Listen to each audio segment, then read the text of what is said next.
The Scarecrow is at his deadliest in today's full story. Batman, Fear State. Batman is strapped to a chair and watching dozens of images flash before his pride-open eyes, telling himself to keep his mind focused, sober, clear. He has to remember what's at stake. He has to remember the training. Put the pieces together in the right order, and he can get out of here alive. Remember everyone that he has failed. Remember the bodies lying on the cold pavement. Remember their thick, wet blood. No, those aren't his thoughts. Those don't even sound like Batman's thoughts. Don't let him in. Start from the beginning. With a bit of shuffling, the masked voice of Scarecrow tells him, "Please take your seats. Silence your devices and direct your attention to the front of the class. Your lecture is about to begin. You are here today to learn the profound effect fear has had on the human body and mind. We start our lesson with the most important question. Why do we fear?" Batman begins to struggle in his restraints, and Scarecrow leans in. "I couldn't help myself from listening. It's okay. It's natural to succumb to fear. It's human, and it's necessary. That is the whole point of this. Without fear, there is no hope for evolution. Here, let me show you." As Batman screams in pain, the needles enter his body and he tells himself, "Remember, it all started on the road. A woman's voice telling me." Then, at Old Gotham, Batman is racing through the streets to intercept the Unsanity Collective after they have stolen millions in artwork from Archison Cole, CEO and owner of the Gotham Gazette. The Unsanity Collective's leader, Master Ways, claims that since Arkham has fallen, they must reject the past and embrace a new kind of sanity. As Batman gets closer to the speeding glider up above, he fires a grappling hook into the glider and begins to rocket up as the zip line retracts. In front of the Batmobile, one of the thugs on the ground tells him, "Thank God, I was all for the insanity, but I was not wanting to get punched by Batman." At that moment, a sword is thrown into the motorcycle and Ghostmaker knocks out the first rider while Batman reminds him, "Do not kill." Ghostmaker says that he only promises to maim. "You don't get to maim either. We're the future of Gotham." But before the thief could finish, Batman punches him and systematically disarms his way to the front. As he brings the glider down, he tells them, "This is over." And the man says, No. Master Ways says this is only the beginning. That people are about to see what the Unsanity has to offer them. Batman holds up the knocked out bodies of the pilot's friends, telling him, "I said, bring it down, now!" Moments later in Robinson Park, Batman finishes tying the thieves up when one of them gets a call over the radio asking if they managed to shake him. Batman answers stating that their friends are going to prison, and he isn't going to let them get away with terrorizing the city. Ghostmaker then pulls up, stating that he has two unconscious, unmaimed art thieves. What precisely do they do when they keep them alive? Just tie them up and hope for the best? Oracle radios in stating that the police are on their way, so they might want to disappear. And as the two fire their grappling hooks, Ghostmaker asks for a sparring session back in the garage. He can also beat Bruce back to the townhouse. No vehicles. "I'll take that bet." And the two launch themselves into the air for a friendly competition. Meanwhile, over at Saint Industries, Simon Saint is opening up his birdcage. "I chose to build my company in the heart of Silicon Valley, but I've always dreamed of bringing my company to Gotham for almost 2 decades. I was raised in a rundown walk-up in tri-corner yards before the neighborhood industrialized. It was a hard-scrabbled pressure cooker of a city even then.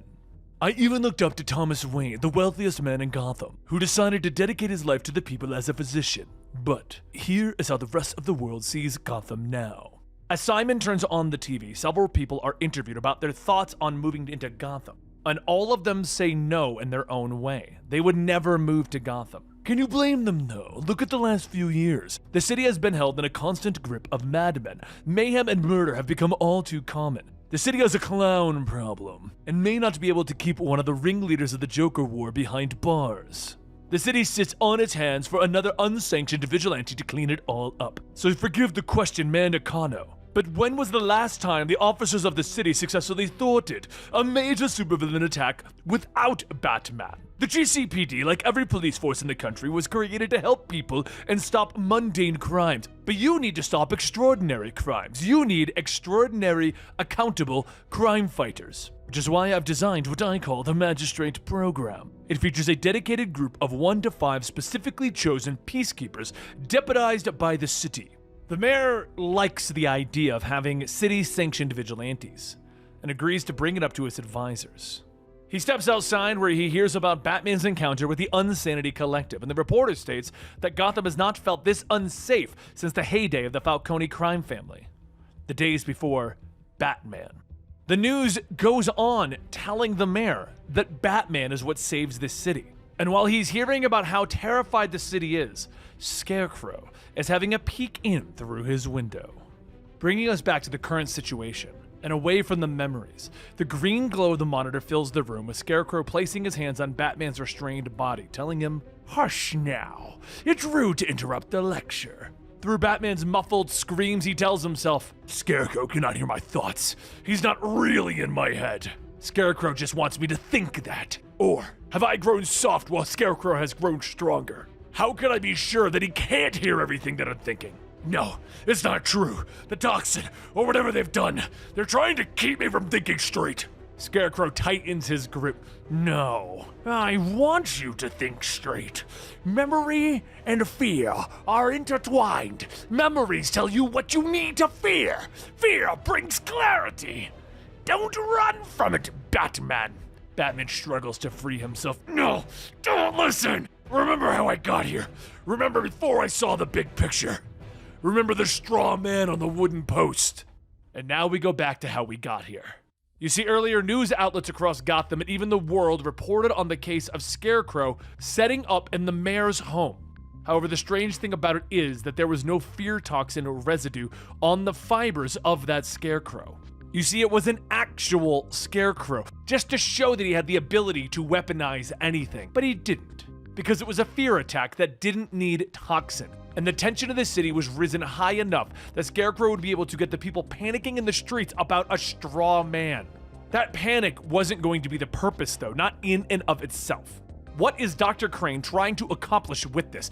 What is this trying to say? As Batman speaks out loud while examining this Scarecrow, the lights turn on and we see Renee Montoya standing there.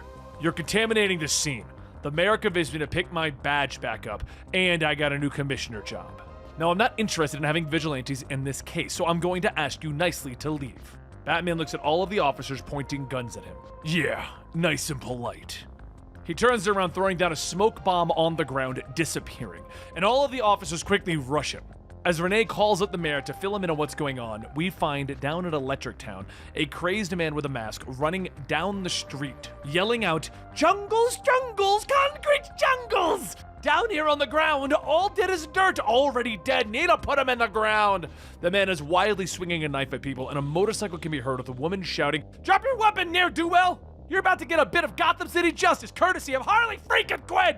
Ain't you a lucky dog?" She then speeds by, cracking the man with her bat, laughing, "Ha ha ha ha! Gee, a good bit of ultraviolence does get the heart pumping." The man is thrown into an electric sign as Harley gets off her bike, telling him, "I know your voice. You're Benji Fink, right? Must have snuck out of Arkham when things all went to hell last month. You're a real nut job. But you're always sweet on meds. What are you calling yourself these days?" He goes on telling her that his name is Stabbo, because he's seen the jungles of hell. So she goes on telling him, "All right, well, you don't do any more stabbing. Batman and his trusty girl wonder Harley Quinn are on the case." Just then an officer walks up with his gun drawn, telling Harley to back up. This man just stabbed 3 people in Robinson Park. But Harley once again chimes in, informing him that Benji is an A-Day escapee. He just needs some meds, a place to sleep, and he won't hurt anyone.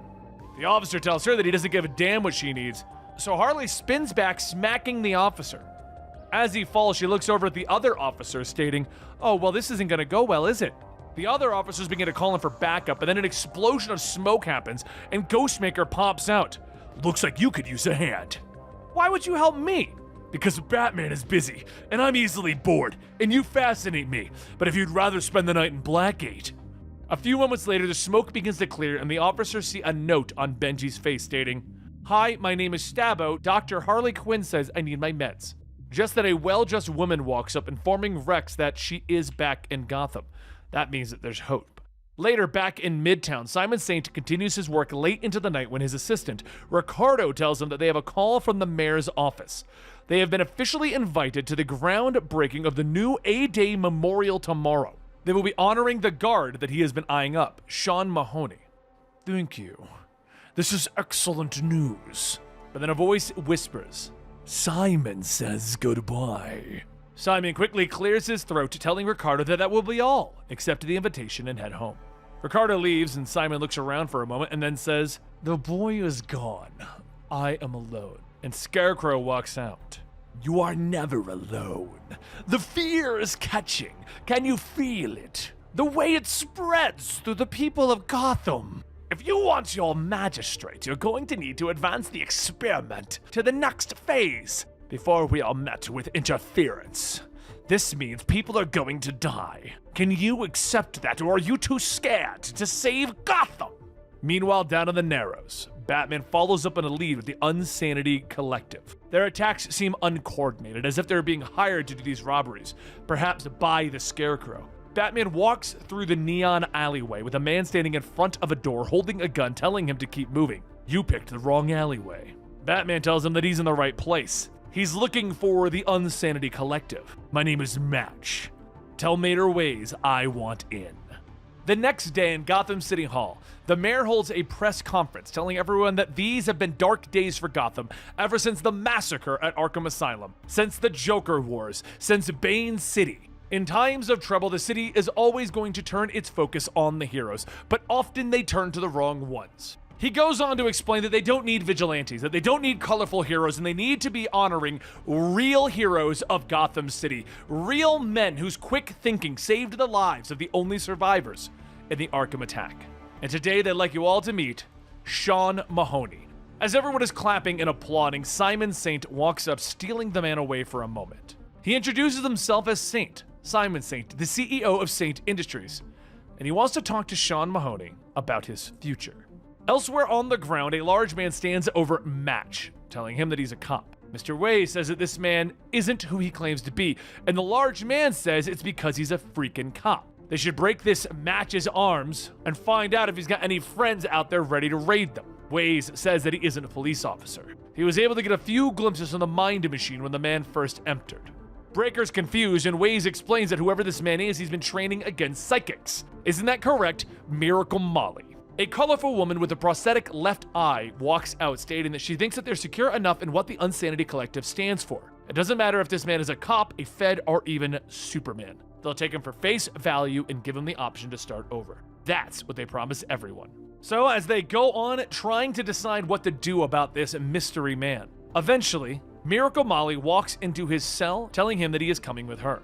As he tries to come up with an act and tries to explain that he's trying to join them or he should be rethinking it or whatever, she just tells him to stop. He's got a fake little mustache, he's doing a voice, and he's putting on a show. He's not debating whether or not he wants to join. She doesn't really know what he's here for, but she can promise him that his second option is the right one. So Match follows, asking, if I take off my mask, will you take off yours? She rips off some cloth, telling him that this is her life. It's not a mask. This is who she is, with all the fear stripped away. She's not hiding from anyone. She doesn't have anything to hide anyway. And as she goes on stating that the mask that she wears is more honest than prosthetic, he's welcome to keep his identity hidden. So of course, Batman takes a cloth, wrapping it around his face, giving it 2 eye slots, and she tells him that it's very Zorro of him. Now ditch the mustache. Truth, why are you here? Batman goes on explaining that he wanted to understand them, so she waits for him to get on her glider, stating that she can work with that. They step on and they begin to fly into the sky, high above Gotham City. But meanwhile, back over in Midtown, Sean Mahoney is looking at the robotics in the robotics space, looking at the options for prosthetics that he has available to him through Saint Industries. And as he goes on explaining his history about how his family was all cops, from his grandfather to his great-grandfather, and that he applied for the force right at the right age, Simon tells him, actually, they're not in the market to give him a prosthetic to become a police officer. They're actually in the market to make a new kind of police officer. And they'd like him to be the first officer in that program. Sean says that he's flattered, but after losing an arm and a leg in A-Day, he can't be a cop anymore. And that's when Simon points to all the sorts of prosthetic products that they have at Saint Industries. He goes on to explain that he wouldn't be charged a penny and that he can consider it a gift that Sean Mahoney can become the first peacekeeper and the new magistrate program run by Gotham City's own Mayor Nakano and Simon Saint. That they can become the new city-funded vigilantes of Gotham City. What does he think about that? Sean ponders it, considers it, and then tells him that he'll sign anything. How soon can they start? Later, back with Miracle Molly flying down into one of the collective's outposts, Batman asks if this is where they're staying. She says that they've gotten really good at pulling stakes up whenever there's trouble. They can move at a moment's notice, but this place is called Gotham 2. Batman looks around, stating that it looks like they live like nomads. Is she happy with that? And she goes on telling him that Mr. Waze says that happiness is the carrot society holds at the end of the stick. The two step into Molly's workshop, and Batman sees some weapons laid about, stating, "So your boss wipes all of your memories, and then you build them dangerous experimental technology to help others rob people?" Molly says not all people, the rich people. Some of them have given up the right to be called people. That's how messed up everything has gotten here in Gotham City. Instead of working to make it better for everyone, they only try to make it better for themselves. They are all opportunists, vultures. Batman asks if that's not a little unfair, and she laughs. "I knew you came from money. I could tell by the way you held yourself. Sure, it's unfair. Life is unfair.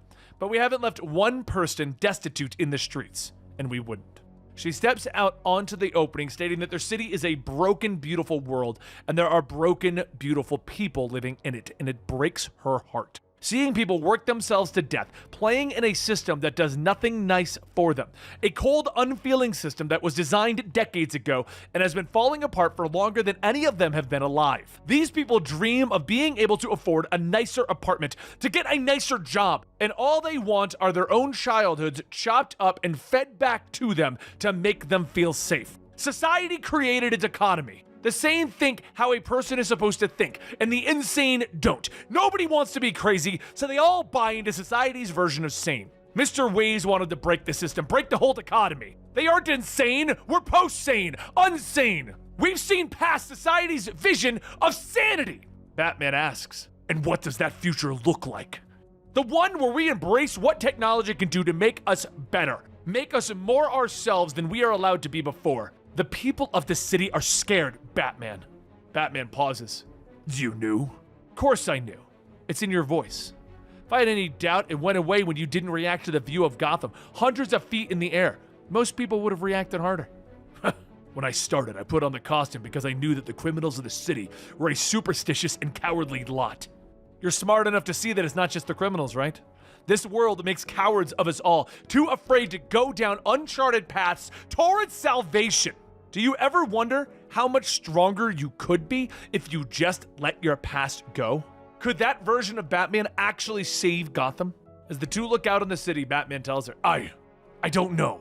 And after a few moments, Molly says that he came here for answers, but not the ones that she gave him. Does he want to know? He doesn't have to hack their systems. She'll just tell him. The Unsanity Collective are breaking my usual modus operandi and targeting the owners of media companies based in Gotham. This isn't something that you did on your own. Somebody hired you. Molly nods. Yeah, we were given a tip and a list of assets. We took the extra cash offered for the job. Those who hired didn't want any of the proceeds or any corporate secrets. They just wanted the media. Batman tells her. They're afraid.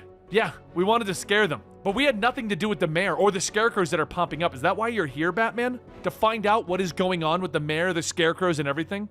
I just need a name, Molly. Saint. Simon Saint brought us in. As the night settles in Batman's Fort Gray apartment, he takes off the Matches Malone disguise, thinking back to what Miracle Molly asked him. Does he ever think about how much stronger he would be if he just let go of his past? Could Batman actually save Gotham? After a long sigh, he radios into Oracle, telling her that he's back online, and she tells him that here she was about to send in the cavalry. He says that he heard some chatter on the way back home, more scarecrows. And as he gets changed, Barbara goes on stating that they found one in the lobby of the GCPD Central Precinct and another one on the altar of the Old City Cathedral. The press are having a field day with that one. There was also sightings of Crane himself at Nakano's speech to the city last night. He is getting very good at slipping between cameras. It's like he said, a scarecrow attack doesn't need a single drop of fear toxin. Once Batman is ready, he gets into the Batmobile, telling Barbara that he needs to know everything about Simon Saint. If he can get Crane's location from Saint, he and Ghostmaker can apprehend Scarecrow before the end of the night. Ghostmaker needs to be on standby. Barbara says that Ghostmaker doesn't always take her calls, but she put him on babysitter duty with Harley Quinn. There are people in the family who can. Batman stops her and tells her that he needs people who are not susceptible to fear toxin, and send in the schematics to the Saint Industries tower to the car. Later, at Saint Industries, Simon sits with one of Nakano's aides stating that if this is going to work the way they want it to, the mayor is going to need Gotham's old money in line. Mr. Worth is taking a lot of big risks here. Hugh says that he'll be sure to pass that along, and just at that moment, Simon Saint's phone rings. Saint looks around clearing his throat, telling everyone that an unexpected meeting came up. As Simon says his goodbye, a voice asks, "Where is the Scarecrow?" Batman begins to walk towards him with Ricardo jumping in the path, activating a prosthetic arm, telling him, "I'll take care of the flying rat." But as Ricardo catches his punch, Batman kicks upwards into his chin, knocking him across the room. Simon blinks. "Oh, I'm actually impressed. I'm surprised your gauntlets can displace that much crushing power. I've watched Ricardo bend steel. Please excuse my overzealous assistant. I am happy to help you in any way that I can, Batman." Batman grabs Simon by the collar of his shirt, telling him, "I know about your connection to the Scarecrow. Location, now!" Scarecrow, the supervillain. I would never associate with that kind of a person. That simply isn't what I came to Gotham to do. It's a pity, though, how scared the city is after everything that it's been through. You did an admirable job cleaning up the old gangsters, but even now, you have to admit, you're slipping. You cannot stop the most dangerous villains before they start doing real damage. Their fear is shaping Gotham City, Batman. The people want order. They need to feel certain that they won't get hurt again.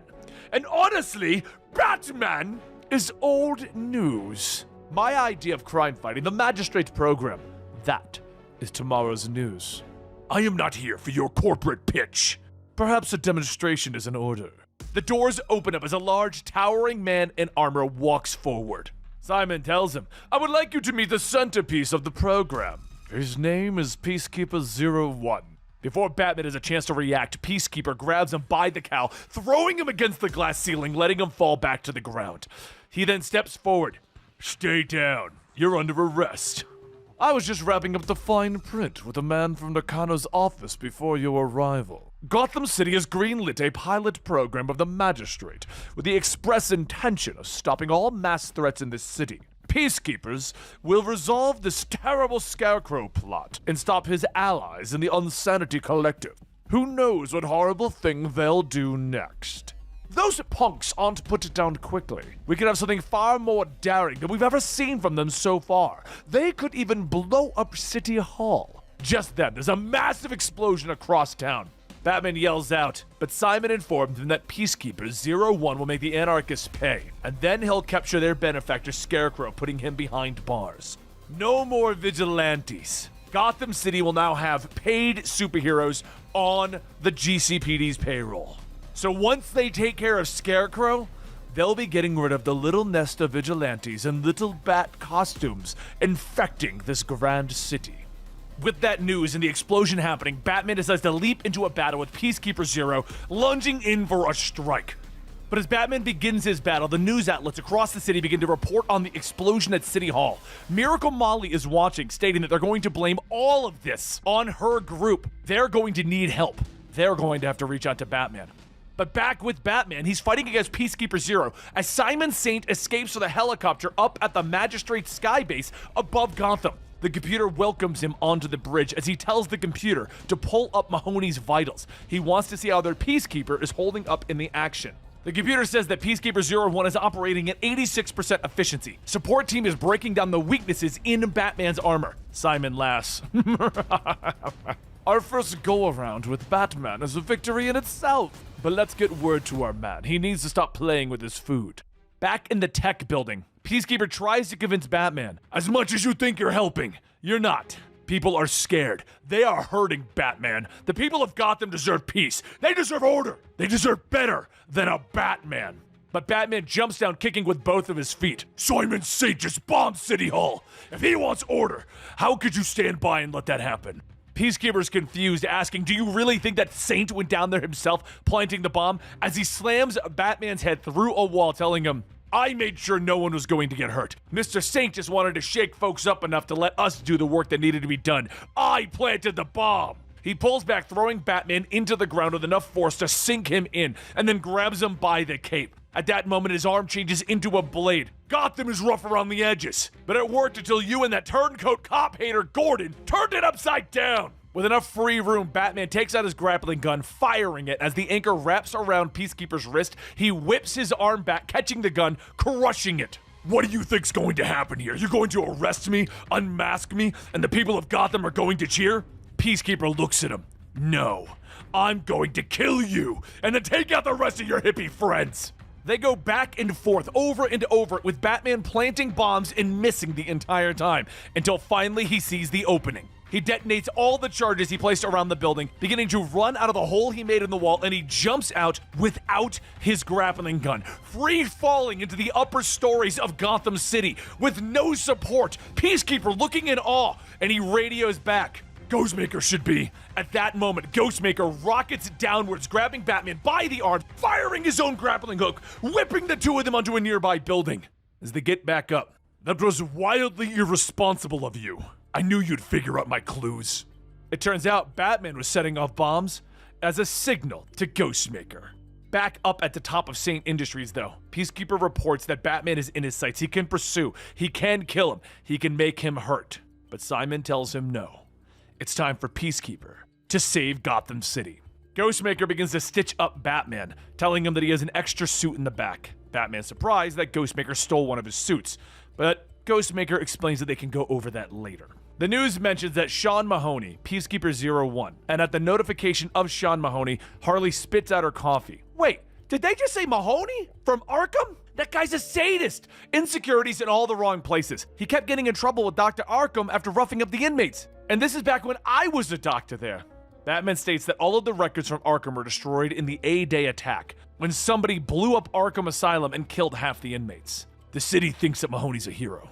The whole city is messed up in the head. I can officially give it that diagnosis because I am a doctor, and because I am messed up in the head. Batman holds his injured stomach as he tells them that they need to bring down Mahoney quickly, and they can't lose sight on Scarecrow in all of this. Scarecrow is working with Simon Saint and Mahoney, but it's still not clear what he's hoping to gain from all of this. Barbara radios in that she has eyes on Mahoney, and that there's a fleet of very dangerous helicopters with Saint Industries logos converging on a half-built luxury housing development on the south side of the city. Batman says that they're about to take down the Unsanity Collective. We need to save Miracle Molly. We need to get there, and fast. Meanwhile, over at Gotham 2.0, Molly packs up the rest of her things when Squeak runs in asking if her weapon is finished yet. Molly says to trust her when she says that she won't let anything bad happen to Gotham 2.0. When the bad guys come, they're gonna wish they hadn't. At that moment, a voice says, I just don't get you. Why don't you explain it to us? Molly looks up to see Peacekeeper 01 and the magistrate surrounding her, with Peacekeeper 01 telling her, I need you to surrender right now. Any resistance may be met with lethal force. She holds up her arms, telling him that she surrenders. They all will. Squeak is just a kid. They have plenty of innocent people here. Take them in peacefully, and she promises that there will be no resistance. Peacekeeper 01 radios back stating, yeah, we were met with armed resistance, requesting the option to use lethal force to apprehend the terrorists known as the Unsanity Collective. And back at the Magistrate Skybase, Simon smiles. Access granted. As the Magistrate begins to move in, Peacekeeper 1 takes out his gun, and Molly asks him, can I just say goodbye? She leans down to Squeak and tells her to look in her eyes. It's going to be okay. Molly smiles, closing one eye so that her prosthetic remains, and tells her, look into the eyes. Stay calm and don't do anything stupid. They're not going to hurt you. The prosthetic eye flashes the word scream, and Molly says, okay, kid, on my mark. Peacekeeper 01 begins to pull the trigger that will kill Miracle Molly.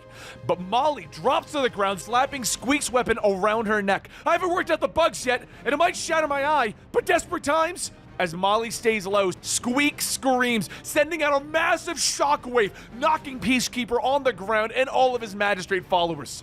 Molly gets up, grabbing Squeak's hand. You did good, real good. Let's see if my magic eye can get a full diagnostics on RoboCop back there. As she looks back at him, the scan comes back incomplete because of her distance. And she says, well, this is bad. The two leap over a ledge as Squeak is asking what they're going to do, and the bullets begin to fly around them. Molly yells, just keep running and don't look back, Squeak. At that moment, Breaker bursts out of the ground, stopping some of Magistrate's gunfire, and calls out to Molly, get the kid to the mine machine. I'll handle Rent-A-Cop. Peacekeeper continues to open fire, telling Breaker to get the hell off of me. And one of the bullets hits Molly in the side. She turns the corner, slamming the door shut behind her, asking Wise if he's okay. And Master Wise says that he's fine, but what about her? She tells him that the bullet got her, but she'll be fine. They just gotta seal up the door and get the first aid kit. But that's when Squeak begins to cough, stating that she doesn't feel good. Molly looks down to see that Squeak got hit as well. She shouts, we gotta get Squeak to the doctor! We gotta get out of here! And Master Wise looks at the monitors of the fight outside. If Breaker fails, I don't know who can possibly save us. But at that moment, just outside, Batman, Ghostmaker, and Harley Quinn jump through the ceiling as Harley yells out, that's right, you don't mess with the Bat family unless you want to get hit by the freaking Bat! Ghostmaker gets to work taking out the Magistrate. I've got to admit, I'm starting to like your friend. And Batman yells at both of them, just focus! Harley cracks a Magistrate over the head with her bat. Come on, that was funny. Bat family, I got a bat, get it? The drones begin to swarm the area, and Batman radios to Barbara asking, are they? But Barbara tells him, yep, they're broadcasting this on all of the news channels across Gotham. The headline is stating that Batman has sided with the villains of Gotham City. Someone is speculating mind control. Social media is shouting theories that Batman is the one who planted the bomb in City Hall. All of this is not looking good. Batman goes heavier into the battle with Peacekeeper, using his weight, throwing him over his shoulder, telling Barbara to help him dismantle Peacekeeper's gear while he's down. But while this is going on, while they're telling everyone to get out of there, Molly tells them that if they don't get medical attention to Squeak, they're going to die. And while this is happening, Peacekeeper finally gets a shot into Breaker's face, bringing him down, standing over his body. As everyone gets into the ghost stream, it begins to take off, and before Peacekeeper can give chase, Simon tells him to stand down. Peacekeeper says that Wise and the girl are in it, that they can't let them go, but Simon tells him that he is telling him that they still have the upper hand. It is time for the grand finale. You know where to go? Peacekeeper watches the ghost stream fly away with the people that he wants to murder, telling Simon that he does. A short while later, after the scene is cleared, the mayor puts out a statement stating that he wants to announce that Peacekeeper 01 and his forces within the Magistrate have just apprehended several key members of the Unsanity Collective. While some did get away, they have made huge strides. They've also determined the location of the arch-criminal known as Scarecrow based on intelligence that they have retrieved from his allies in the Unsanity Collective. He's also disheartened and dismayed to see the so-called hero Batman fighting alongside Scarecrow's forces of terror. So he has made a difficult decision.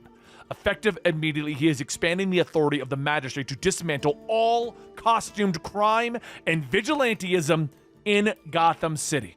Meanwhile, back in the Ghost Stream, Ghostmaker is getting to work on Squeak's wound, as Molly states that all the Unsanity Collective ever wanted was to offer a way for people of the city to free themselves from trauma. But these people, Saint and the others, they're trying to make that trauma permanent. They're going to break Gotham City. I also need to take care of Scarecrow. His game has gone on long enough, Batman tells her, knowing who's actually behind all of this. But Harley asks, do you even know where the Scarecrow is? I managed to slip a tracking device onto Peacekeeper 01's suit. His trajectory shows him going to Arkham Asylum. This is the end of Saint's play to get the city on his side. But there's still a chance that I can bring him in first, that I can find the Scarecrow, reveal the truth about the Magistrate before Nakano makes them a permanent fixture in the city, show that all of this is a plan of the Scarecrow. So later, at Arkham, Scarecrow is watching on the screens as Batman shows up. Simon goes on explaining that they are all ready, that the PR team is working on a full package that will sell Gotham on the next phase of their operation. There's champagne chilling in the sky base, and they're going to share a glass after Sean here does the big arrest for the cameras, captures Batman. And once that is all worked out, Scarecrow will be hired in an official capacity as a consultant to the Magistrate to prevent future attacks. Oh, I'm so scared. I just managed to push one of the largest cities in the country to the level of fear that the Magistrate could only hope for. I did what you dream of, Simon Saint, and I've waited so long for this moment. So why would I allow the Peacekeepers to de-escalate my city of fear? No, this is the moment that will push us further into a true fear state. And then beyond. Simon realizes that all of this was the Scarecrow's plan, to play Simon Saint, to use them to put Gotham into a fear state, to use Simon Saint and the Peacekeeper to turn Gotham against Batman, to create the ultimate state of fear. Simon yells for the Peacekeeper to arrest Scarecrow, but Scarecrow injects Peacekeeper with the highest dose that he has ever administered to a single human. I'm very curious about this effect. I would have tried it on myself, of course, but the side effects might be permanent. Don't worry, I'm a doctor. The world twists and turns, and the Peacekeeper begins to scream as he runs away. Back at the Skybase, Ricardo tells Simon that the mayor is on the line, but suddenly Simon feels ill and begins to vomit. And back over at Arkham Asylum, Scarecrow sees where Batman is, presses a button, and Batman falls through the ceiling into his lab. That's better. I never liked the students who chose the seats in the back of the classroom. You can absorb my lesson better the closer that you are, Batman. And I have a lesson to teach all of Gotham City about fear. And you will be my first pupil. Many months ago, there was a conversation in Arkham, one between Simon Saint and Jonathan Crane. Saint came wanting to discuss his admiration to some of the work that Jonathan Crane had done, but Crane saw through it. He didn't come here to admire his work. He came because he sees a utility in it, and the truth is, Crane frightens Saint. Saint told him that he was scared, tremendously, but his work has found an audience in Silicon Valley, particularly the series of papers that Jonathan Crane wrote in graduate school about societal fears. Crane tells him yes, the fear state theory, and Saint tells him precisely. He was right. The scale of the event necessary to traumatize an entire society to make them malleable was difficult to imagine. It would be difficult to imagine creating a society trained to expect trauma, whose fear had become so ingrained and irrational that his theory could tip them over. But perhaps it's different in a city that was just overrun by murderous clowns less than a year after a foreign strongman in a mask conquered the government. He has a dream of what Gotham City could be on the other side of its fear state. Crane laughs, telling him that he thinks that he can control the societal evolution, and Saint tells him that he thinks it's worthwhile to try. But for him to do that, he needs a mind like his to do it right. Together they can make it happen. They can engender the right kind of fear state to push Gotham to the brink, and he could take it to the next level. Crane thinks for a moment, stating that he would need the assistance of his Arkham compatriot, Jervis Tech. Some know him as the Mad Hatter. He's a strange man, but he understands things about how the human mind works that are crucial to the evolution of my work. In addition, I'll need a significant number of chemicals, lab space, a good deal of burlap, straw, and rope, and also $25 million to an account of my choosing. But most importantly, what I require more than any of the rest of those things is credit. If we successfully create a fear state, if we take society to the other side, I want credit, Saint! Now in the current time, Scarecrow is listening to Batman scream, telling him, I hope deep down that there's an appreciation of what I'm going to do to our city. What comes next is my most altruistic. But that's not why I'm doing it, of course. I'm doing it out of scientific curiosity. I do believe that Gotham will be much better on the other side, Batman. However, it isn't just Batman under the effects of what Scarecrow is capable of. Peacekeeper 01, Sean Mahoney, is suffering through the same fear. His operatives tell him that he has been drugged, that he needs help, but Sean tells them no. Gotham needs help. He needs to save Gotham. While Saint and his magistrate scramble in to try and remove one of the most dangerous weapons from wandering the street, there is yet another presence about to make itself known. Over at the clock tower, Barbara is looking over the state of the city, stating that they need to have the Bat family make its presence felt so that they can start getting some of the city back on their side. She needs to be the voice for everyone and tell them what is true and what isn't, because if she doesn't, then everyone's going to eat up whatever the magistrate is putting out. Just then, Oracle puts out a message to everyone in the city that she is back online, speaking to them to tell them the truth, and it is much worse than it seems. She knows that they are afraid right now, but the truth is, they aren't nearly frightened enough. Spoiler asks, what kind of message is that? And Barbara tells her it wasn't me. Someone has taken over the Oracle system. I'm completely locked out.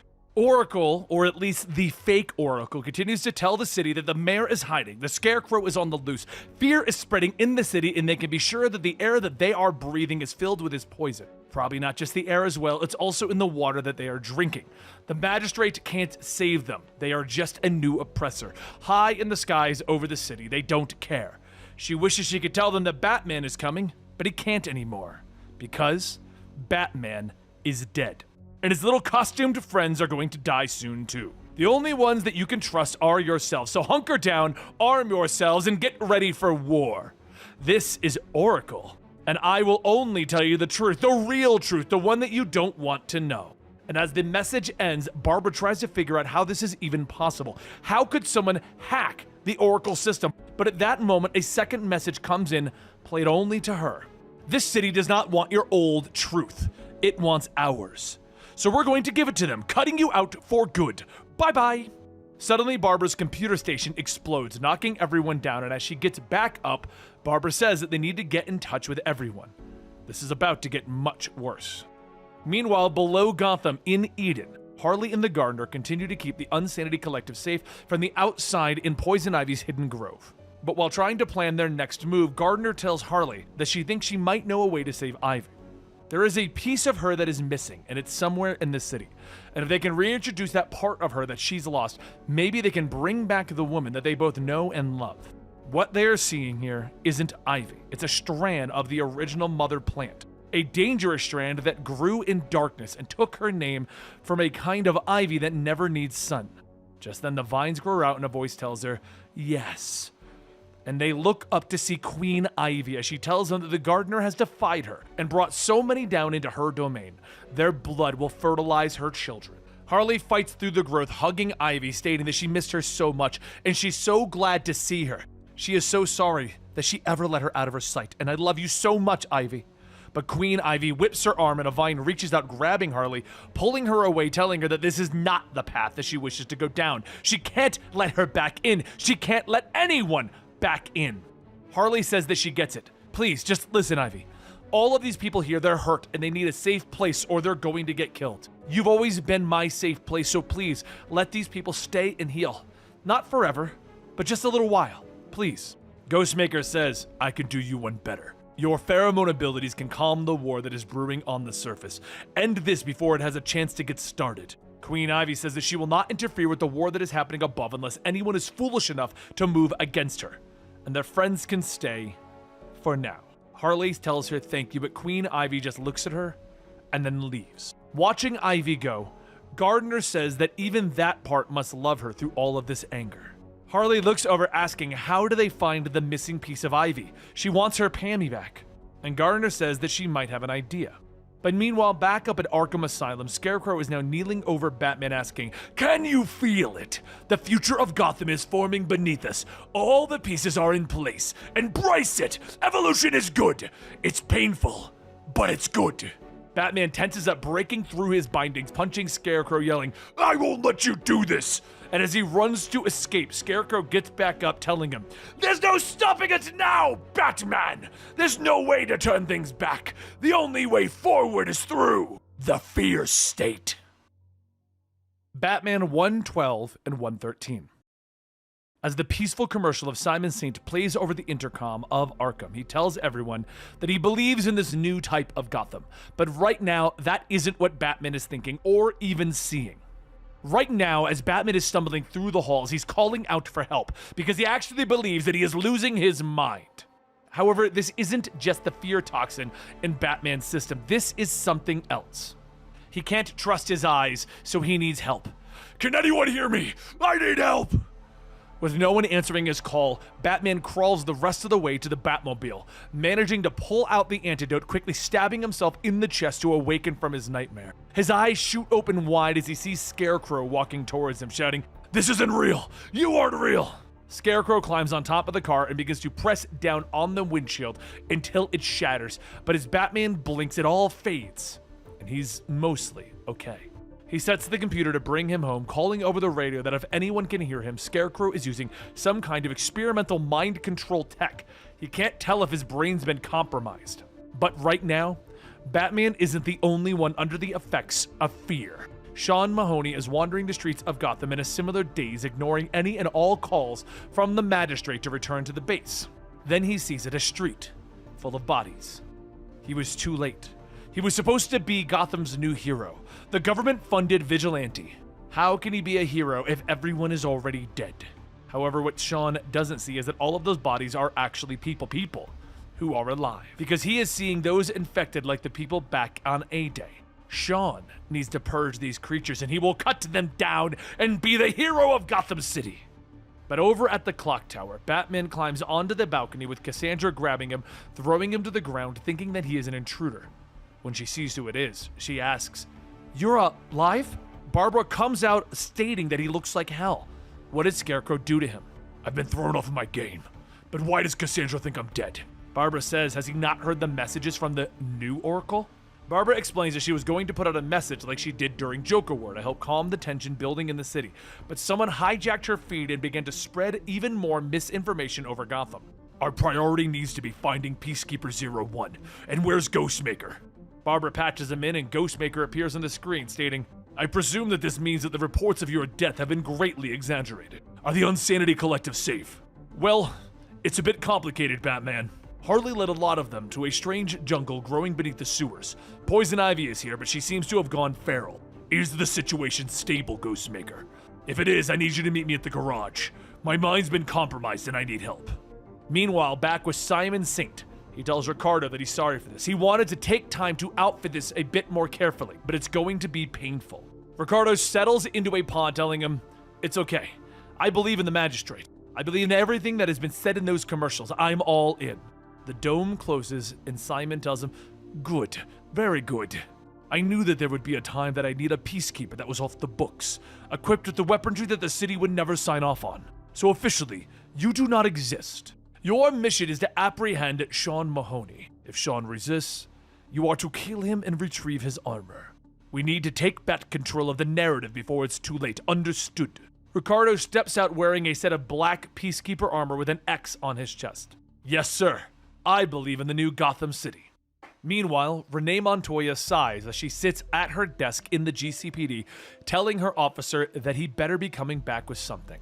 The officer says that unless there are zombies coming out of Potter's Field, all that stuff said is nonsense. The rest is just echoing the garbage that Oracle's been spewing over the wires. Renee tells him that what they are hearing is not the real Oracle. Just pick up whatever chatter you can. People need to know that there's still some kind of law in this city, and not from a damned UFO. As the officer leaves, Renee lowers her head, asking, why did she even take this job? And Batman steps out of the shadows. "Because you wanted to help people. Misinformation is spreading in our city fast. So I'm going to need you to take what I'm about to say at face value and believe it." Batman explains about the bombing at City Hall and how Saint used it to push the mayor into funding his project and working with Scarecrow. "The Unsanity Collective has broken laws, but they're not a terrorist group. They were manipulated by Saint into becoming scapegoats. Peacekeeper 01 has been dosed with fear toxin and is now loose in the city, no longer under the magistrate's control." Renee tells him, "I trust you, but I need something other than just words, because otherwise this just sounds like the paranoid nonsense that the fake Oracle has been spouting over the radios. I need proof, Batman, something tangible." "I'll get to work. Just hang on." As Batman leaves, he's stopped by a Peacekeeper drone telling him, "Mass vigilantism is illegal. Cease and desist by the order of the magistrate." Batman stops. "No." And as more of the Peacekeeper units begin to surround him, "Saint, I hope this is getting through to you. I want to show you how easy it is to destroy that vision of a better Gotham. Know how you're going to spend the rest of your life in jail for setting all of this into motion, for letting the innocent get scared and hurt. I'm going to make sure that this city knows just who is at fault here, even if it kills me. Are you listening, Saint? Even if it kills me!" As Batman single-handedly dismantles the Peacekeeper units, on the other hand, Saint is watching. And Saint is scared. Later at the Fort Gray garage, Batman rummages through his gadgets, asking Ghostmaker what does he know about mind control.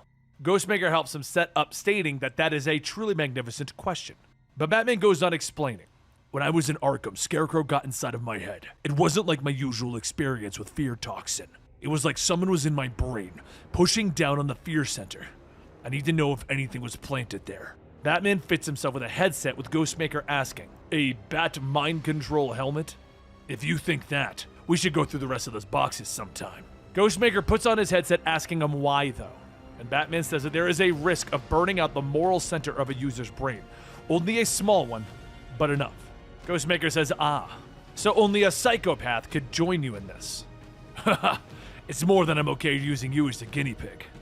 As Batman hits the switch, the two are transported into Batman's mind with Ghostmaker looking around telling him, that looks like where we need to go. A fog fades, revealing the moments when Scarecrow was back tormenting Batman, to which Batman doesn't even remember. Scarecrow says that fear lives deeper in the brain than memory and then looks back as if expecting them in the mind. Ghostmaker turns to Batman. Was that directed at us? This can't be a memory. It's implanted.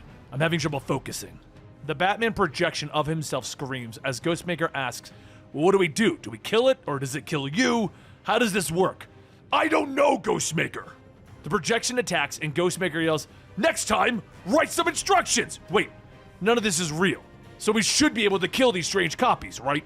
So after they fight the projections, Batman begins to recover, telling him, okay, we can go back now. And Ghostmaker pauses him, telling him that there is something else here. The fog shifts as they find themselves outside of Gotham University, sometime in the past. It was during the time that he was training to be Batman. Ghostmaker tells him, this isn't a Batman memory, this is Jonathan Crane's memory. At that moment, student Jonathan Crane walks by, with Ghostmaker stating that after the two of them met, he came here to Gotham because he was told to experience his emotions. He told him to understand fear so that he could be better. Who better than the one student that has been studying fear at extreme level? Crane saw a utility in instilling fear in a city, that fear was an evolutionary tool, and that if they confronted fear, they could learn to overcome it and become stronger from it. Crane saw the modern world was too comfortable, too forgiving. He had a paper at the time that no one would publish in which he called Fear State. First, there must be a shock to the system, and in that panic, you can seize control of the narrative, push the media to fan the embers of that raw fear. Then you must start to focus that fear into the shape of what that society needs to overcome. A straw man that can funnel all of that abstract fear together. At that point, with their fear heightened to a point of clarity, a pure state of fear state, you push people to confront the Scarecrow. Having conquered this fear, they rise, having been made better. And as Ghostmaker takes the two back to the real world, he goes on stating that even though Crane's paper was never published, that form of mass manipulation made its rounds in Silicon Valley, where they eat that kind of stuff for breakfast. That means the Insanity Collective were the false Scarecrows. He was planning on having the city fixate on something entirely different. Peacekeeper 01. Meanwhile, out in the city, Sean Mahoney, Peacekeeper 01, is looking around at all of the beasts that he has slain, asking, what did I do? What is this? I can't think straight! I'm the hero, damn it! At that moment, Ricardo and the other Peacekeeper units surround him, stating, this is quite a mess! Could you imagine if the press found out? But up above, Scarecrow is watching and he clicks a button. And at that moment, Sean suddenly feels something, shouting, no! I'm the hero! I will save the city! With Scarecrow manipulating Sean, he is now setting up the city to become a powder keg, and Peacekeeper 01 is going to be the match to blow it all up. Alleytown was once a quiet suburb, a place where everyone was left alone. That was until the magistrate came in.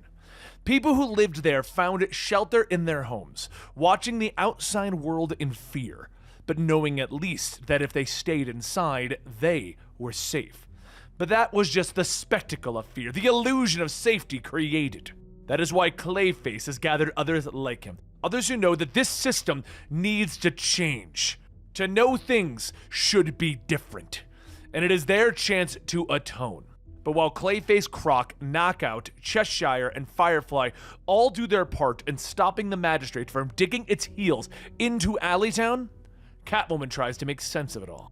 Her city is burning. She is broken. What is she the queen of? Leo tells her that he is still here. And times like this are when people need a queen. They're out there fighting because while she showed them that they may not have much, they don't need to trade their dignity away. Catwoman sighs, thinking that maybe she's just a thief who did it because she felt like she had something to prove. And look how that turned out. At that moment, a message comes in on Catwoman's phone from Oracle, telling her that she knows that they are all afraid right now, but the truth is, they aren't frightened enough. The mayor is hiding. Scarecrow is on the loose. Fear is spreading in this city, and they can be sure that the air that they are breathing is filled with poison. She wishes she could tell them that Batman is coming to save them, but he can't. Batman is dead. Catwoman doesn't believe that. She knows that Batman always comes back, but while Catwoman goes out to see if the rumors are true, there is a conversation happening between the Riddler and Penguin regarding the fate of Alleytown. Penguin says that if the big bad bat is dead, then this may be our window. Our rather complex machinations have perfectly placed us to seize this opportunity with both of our hands. If the magistrate wins, and likely they will, whoever controls Alleytown, its docks and its smuggling routes, stands to make a pretty penny. Riddler asks if there's anything other than money that he even cares about. But Penguin squawks, stating that if anything, I care too much. I care about you. And you need your payback.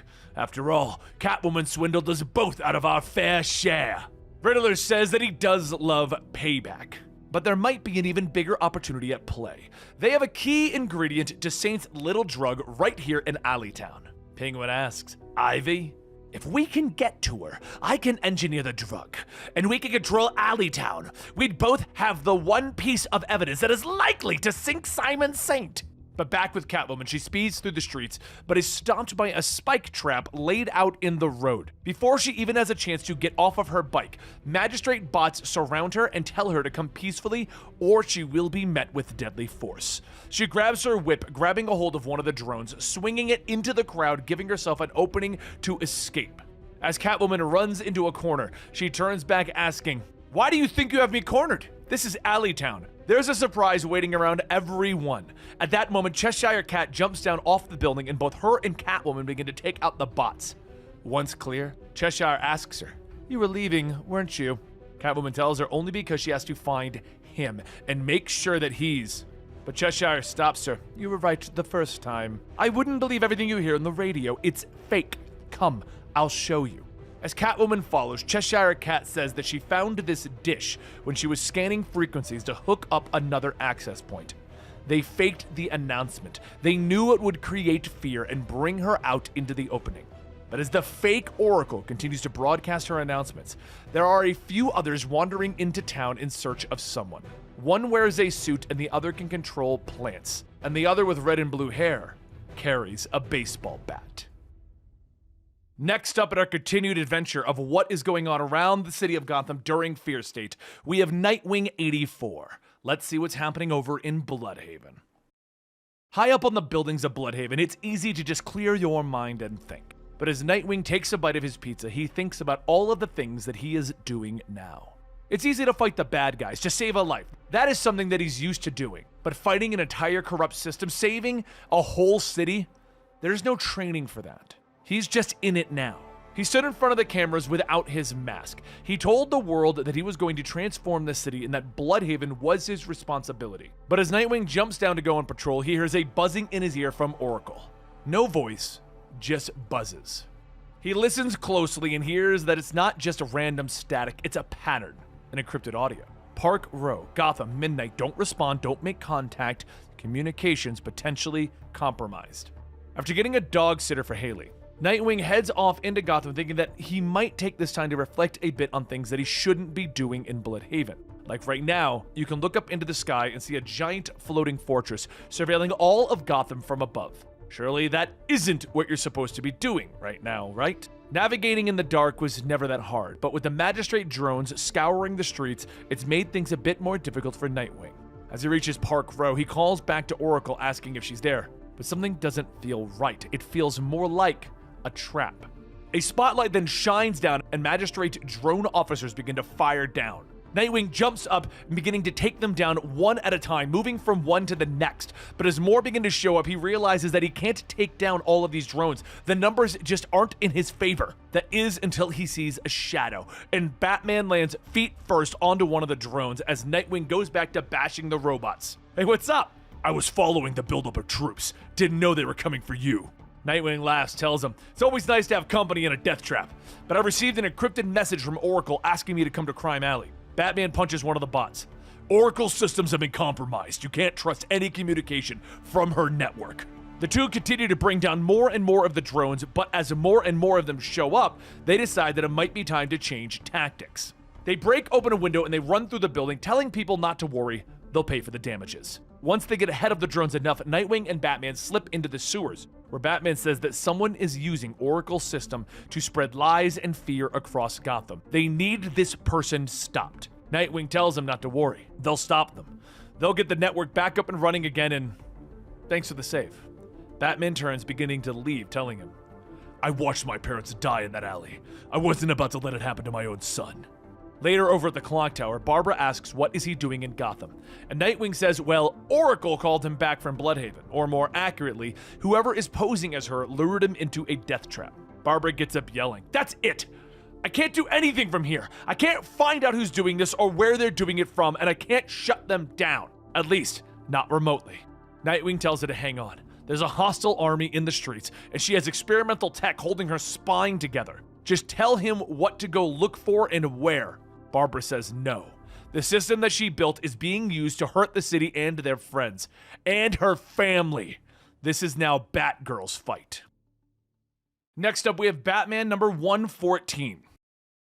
Tensions are high in Gotham City as Scarecrow's fear state continues to infect the residents, but more specifically, Sean Mahoney, Peacekeeper 01. With Sean slowly losing his mind, listening to the voice inside of his head, Saint quietly sends out yet another secret Peacekeeper, Peacekeeper X, a Peacekeeper suit worn by his assistant, Ricardo. As Saint's airbase comes to a stop high above the city, one of the operators tells Saint that they are over Peacekeeper X's position right now. Saint tells him, good, Ricardo, we are closing in overhead and we'll be able to assist in the final extraction. Our hope is to bring in Peacekeeper 01 alive, so that we can repackage him into the hero that we need. But that should not be possible. Peacekeeper X's adaptive nanotech costs $500 million more than what Peacekeeper 01's working with. Your weapons will tear through Sean's armor if things go south. Down on the ground, Ricardo and the Peacekeeper drones begin to surround Sean as he mutters that there is something wrong with his head. Ricardo holds out his hand. I know. That's why Saint sent me. I have a sedative that will stop the pain. Let us help. Sean, I'm here for you. But as Sean looks up, he doesn't see Ricardo. He sees a twisted bat creature trying to stick him with a needle. Scarecrow watches from afar, whispering to him that Batman won't let him become a hero. That Batman won't let him save Gotham City. Isn't that frightening, Sean? If you're going to save the city, you will need to kill Batman. Sean quietly says to himself, yes, I need to kill Batman. And he lunges in at Ricardo, destroying the syringe. Saint yells that the peaceful option is now off the tables. Peacekeepers, take him down like the lowly dog that he is. All of the drones open fire, but Sean deflects the bullets as he superheats his arm blade, and then he begins to run through the bots, ripping them all apart. Ricardo pulls out his own arm blade and quickly engages Sean with the much more advanced suit. He easily takes down Mahoney, launching him across the street. Ricardo begins to get closer to see the damage, and once the dust has settled, Sean manages to escape into the shadows. But up above Ricardo, pieces of the Peacekeeper bots begin to fall. He looks up. Oh no. But before he could react, Batman punches down. Batman asks, are you trying to clean up your mess, or are you trying to destroy evidence? And one of the bots knocks Batman off of Ricardo, with Saint telling him, we can't afford to lose Sean! Go after him! Down the street, Sean runs into a building with Ricardo close behind him, telling him, we can get you through this! You just need to accept our help, Sean! But when Ricardo hears the tink of two small metal balls being thrown, they then explode at his feet. With Ricardo off balance, Sean takes the chance, lunging in with his blade, and Ricardo quickly switches to his arm cannon. A bright green blast throws Sean across the room, ripping a hole through the entire building. Batman sees the blast, calling out, "What did you let loose on this city, Saint?" But as more PK drones descend on Batman, Saint tells him, "Order! This is what order looks like, Batman!" Back in the abandoned building, Sean stands up with half of his face burned by the beam. Ricardo gets ready with a second shot, but Scarecrow whispers in Sean's head again. "I thought we could work on this together, but it seems I was wrong. This is your chance. Show everyone what you're capable of." Ricardo gets ready to fire, but Sean slams his blade into the arm cannon, causing it to explode on itself, giving Sean his chance to get close. He begins to beat into Ricardo, and all Saint can do from the airbase is watch as Ricardo's erratic vitals begin to slow down more and more until he flatlines. Another operator says that Peacekeeper X is no longer responsive, and Saint snaps, "I know! We need to activate the self-destruct on Peacekeeper X suit, as well as the robotic drones, set for maximum damage."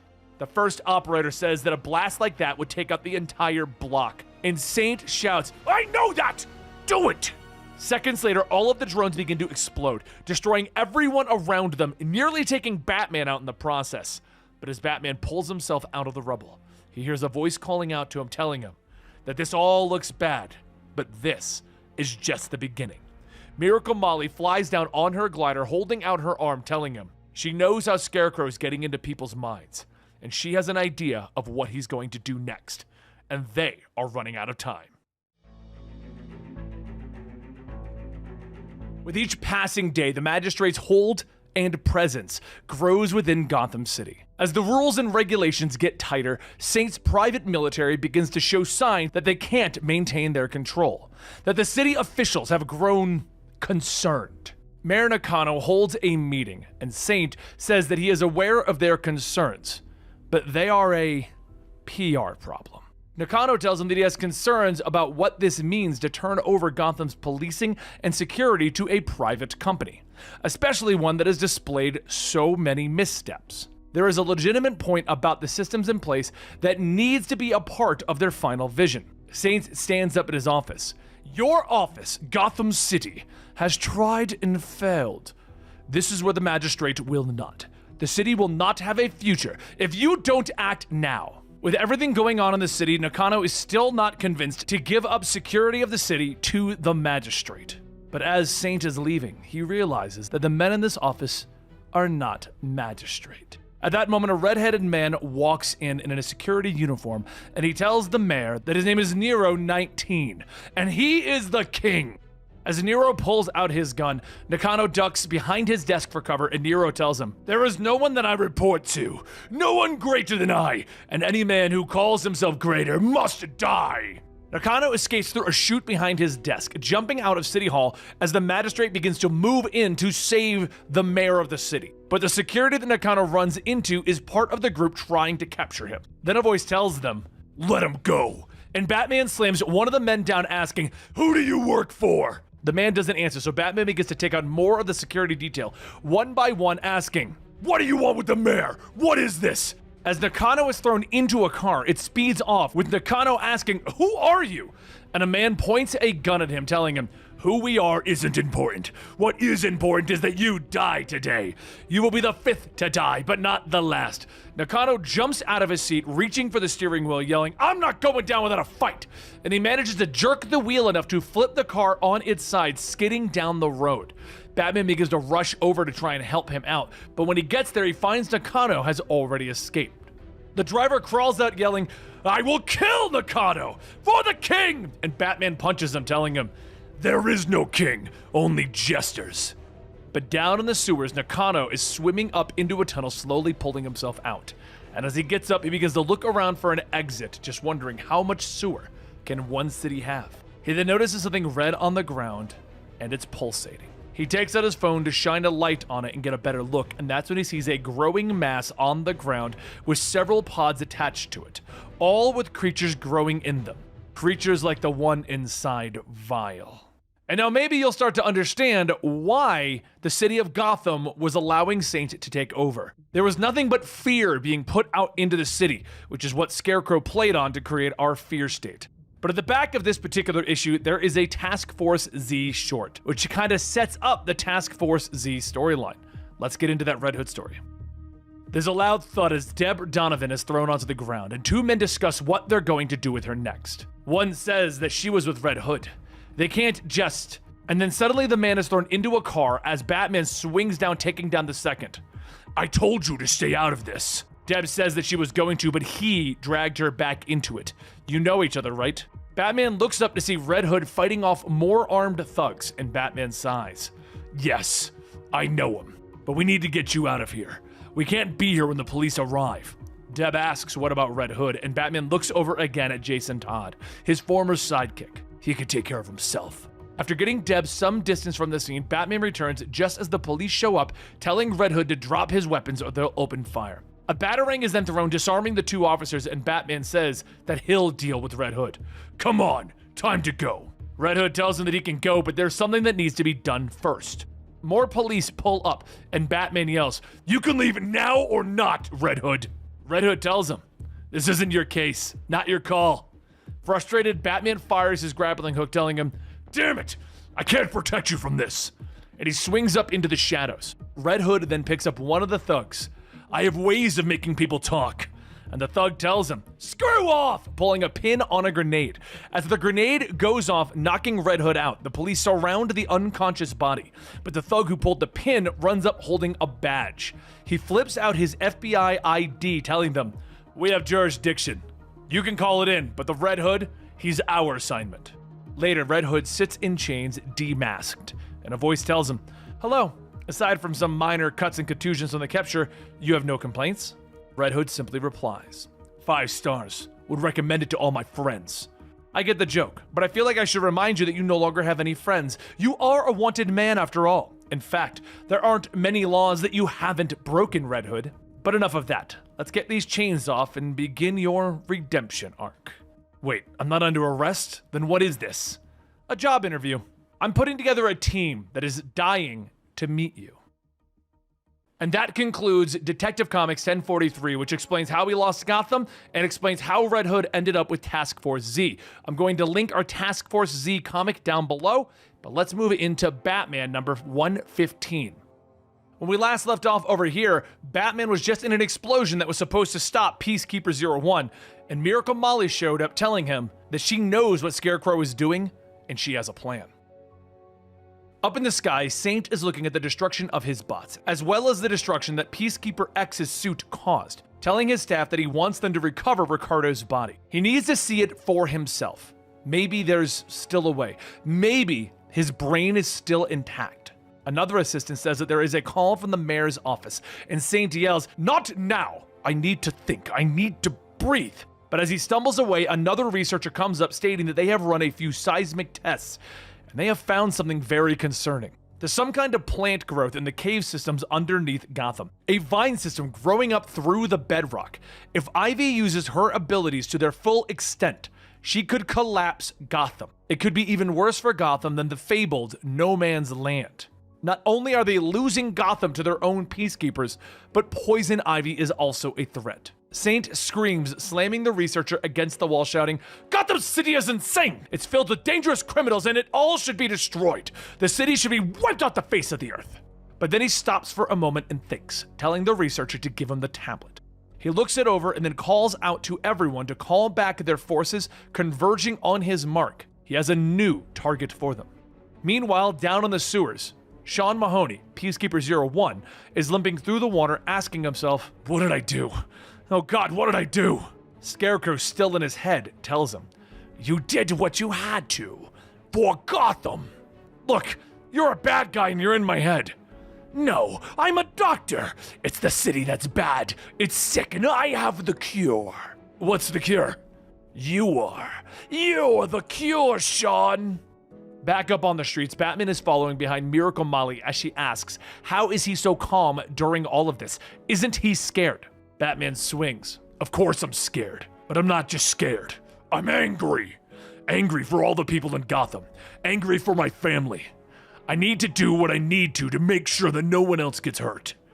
That makes sense. But there is a part of you that wishes that things could just tip in your favor, doesn't it? The two begin to walk into Gotham 2.0 as Batman says that it was never that simple. But why are they back at the Unsanity Collective's hidden base? They know that it's been compromised by the Magistrate, and Molly tells him that that is part of it. The Mind Machine, the device that Mr. Ways built to strip people away of their memories and all of their trauma. She helped him refine it after she went through the process. There are a few things that she knows of that others don't, namely that the machine doesn't just erase memories, it records them into itself. It helps the machine know what kind of memories need to be erased, so that it doesn't take away additional abilities such as walking, speaking, or even how to drive a car. While she was down in Eden thinking, Scarecrow's trying to push things right now. He's trying to traumatize the whole city. What would happen if he had gotten his hands on a machine loaded up with a few hundred people's trauma and weaponized it? Makes sense, but the magistrate would have dismantled the machine when they took control of the place. Molly laughs, telling him that that's the other secret that she knows. Topside is just the interface to the real machine. It's the monitor. But the real deal, the machine that trapped everyone's memories and their traumas, it's tucked away right here. She then opens up a hidden elevator and the two begin to go into the lower parts of the Unsanity Collective. But as Batman steps out, Breaker rushes in, punching him in the face. Won't let you! But Molly shouts, asking what is he doing. Batman gets up, telling her that Scarecrow has his own mind control tech in play, trying to use it against Batman, her, and her friend. Her friend who can't hear her right now. How strong is he? Molly says that she's pretty sure that Breaker could punch Superman and he'd feel it. Those gauntlets that he's wearing are some of her best work. Breaker shouts out again, and this time Molly runs in, sliding between his legs, grabbing onto his arm, whipping herself onto it. He tries to shake her off, but Molly opens up the control panel on the gauntlets, and after a few moments of rearranging the circuits, the gauntlets all pop off. She jumps back, telling him, there, now he's a 400-pound wall of muscle. Batman follows up, knocking Breaker down, injecting a sedative to keep him down. And then he simply tells Molly, once we're finished here, we're going to deprogram Scarecrow's conditioning. Molly says that this might prove her theory right. The Scarecrow has the mind machine and moved it off-site when everyone was busy watching the magistrate. But they might be able to track it. It really all depends on what's left for her to work with. To the Miracle Room, Batman! Meanwhile, deep beneath the city in Eden, Queen Ivy sits on her throne when suddenly she feels a disturbance. She looks up, shouting, no, not here! And Master Waze runs up, asking what is wrong. She yells, I knew that this would happen! I knew society wouldn't leave me in peace! It's time to tear down this city and let nature reclaim it as its own! Over at the entrance of Eden, the Peacekeepers report that they are in. They have found Ivy's secret location. And Saint tells them, good, bring me Ivy's head! The main storyline of Fear State is heating up, and make sure you hit that like button and hit that notification button so that you know when the next issue's coming out. We're going to be putting it out next Sunday, hopefully, but, having notifications on will let you know. Now let's move into a side story. It's called Arkham City, The Order of the New World. With everything going on in Gotham City, they decided to do a tie-in comic book that tells you what's happening over at Arkham Asylum, and that's what we're going to cover next. It was a quiet night as a little girl sits in her bed, terrified of what is to come. Dr. Jocasta Joy brings her finger to her lips, motioning to the girl to be very quiet, and slowly begins to get closer. She kneels down, lifting the sheets from under the bed as Ratcatcher lunges out to try and stab her. Jocasta tells him that he doesn't want to hurt her, but Ratcatcher says, I need to eat the child. Jocasta says that rats cannibalize when under stress. They eat their young, and he is not a rat. He is the rat catcher. Ratcatcher presses the knife to Jocasta's face when suddenly he is tased. The police move in and she yells that was more than enough, and the officer tells her that he was about to kill her. As the police escort Ratcatcher out, Detective Stone lights his cigarette, telling her that they can't keep the girl's parents from talking to the press. And Jocasta says that he will find a way if they don't want the press knowing that she's helping them find escapees from Arkham Asylum. He sighs. I know that Blackgate is a temporary solution. We appreciate your help. Were you still hoping to get access back into Arkham Asylum? She says apparently she needs a police escort to retrieve her things from the office. But what the two didn't notice is that there is a reporter in the bushes taking photos. Later, in the now abandoned Arkham Asylum, Jocasta goes through her files. Stone picks up the file stating, were these all of your patients? She says just the ones still unaccounted for. Since A-Day, several of the inmates have escaped, including Professor Pig, Mad Hatter, and Double X. But everyone who has gotten out has been rather quiet. Most weren't wanting to break out and rob banks or start fights with Batman. Most want nothing more than to just live. There were also some that slipped through the cracks, the ones who have been at the asylum so long that they don't even think about them. As the two leave, Jocasta says that she is expecting to see more evidence of what actually happened here. And Stone says not much evidence can be found with what the Joker did, just death and nothing else. A true act of insanity. Jocasta asks, is that what he thinks? The Joker always knows what he's doing. He thinks things through. He never gets confused. She was never convinced that the Joker belonged here in the house that Arkham built. But before long, Stone gets a call from one of his officers, and he tells Jocasta that there is another scene he'd like her professional opinion on. So meanwhile, Down in the sewers, an officer says that they have had reports that it began to smell like someone was cooking hot dogs down here, and when they came to check it out, it seemed like they were cooking people.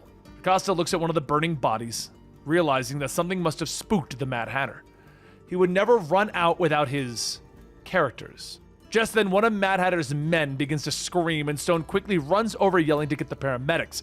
This one's still alive! The medics run in, and Stone says that this is the exact kind of bloodbath that he was worried about. This guy was probably a normal guy a week ago, or even this morning. He was making bacon and eggs for his wife and kids, and then the Mad Hatter got a hold of him and tried to cook him. The burned man begins to state, "The hood, the fire, it all was howling." Stone sighs. Great. More spooky crap. But further in, the Mad Hatter sloshes through the water looking for his friends. "Hello? Mr. Sheep? Much hair, is that you?" A light soon begins to glow over him, and Mad Hatter looks back. "You aren't him. You are, oh. It is good to see you. There's no place for you here, no tunnels to Wonderland in Gotham tonight. So can we go home?" Later, after the police scrub through the whole sewer system without a trace of the Hatter, Jocasta goes home for the night to try and get some rest when suddenly she feels something disturbing in her apartment. She follows the trail of blood into one of the rooms where the 10-eyed man sits on his hands with his legs bent up and over him.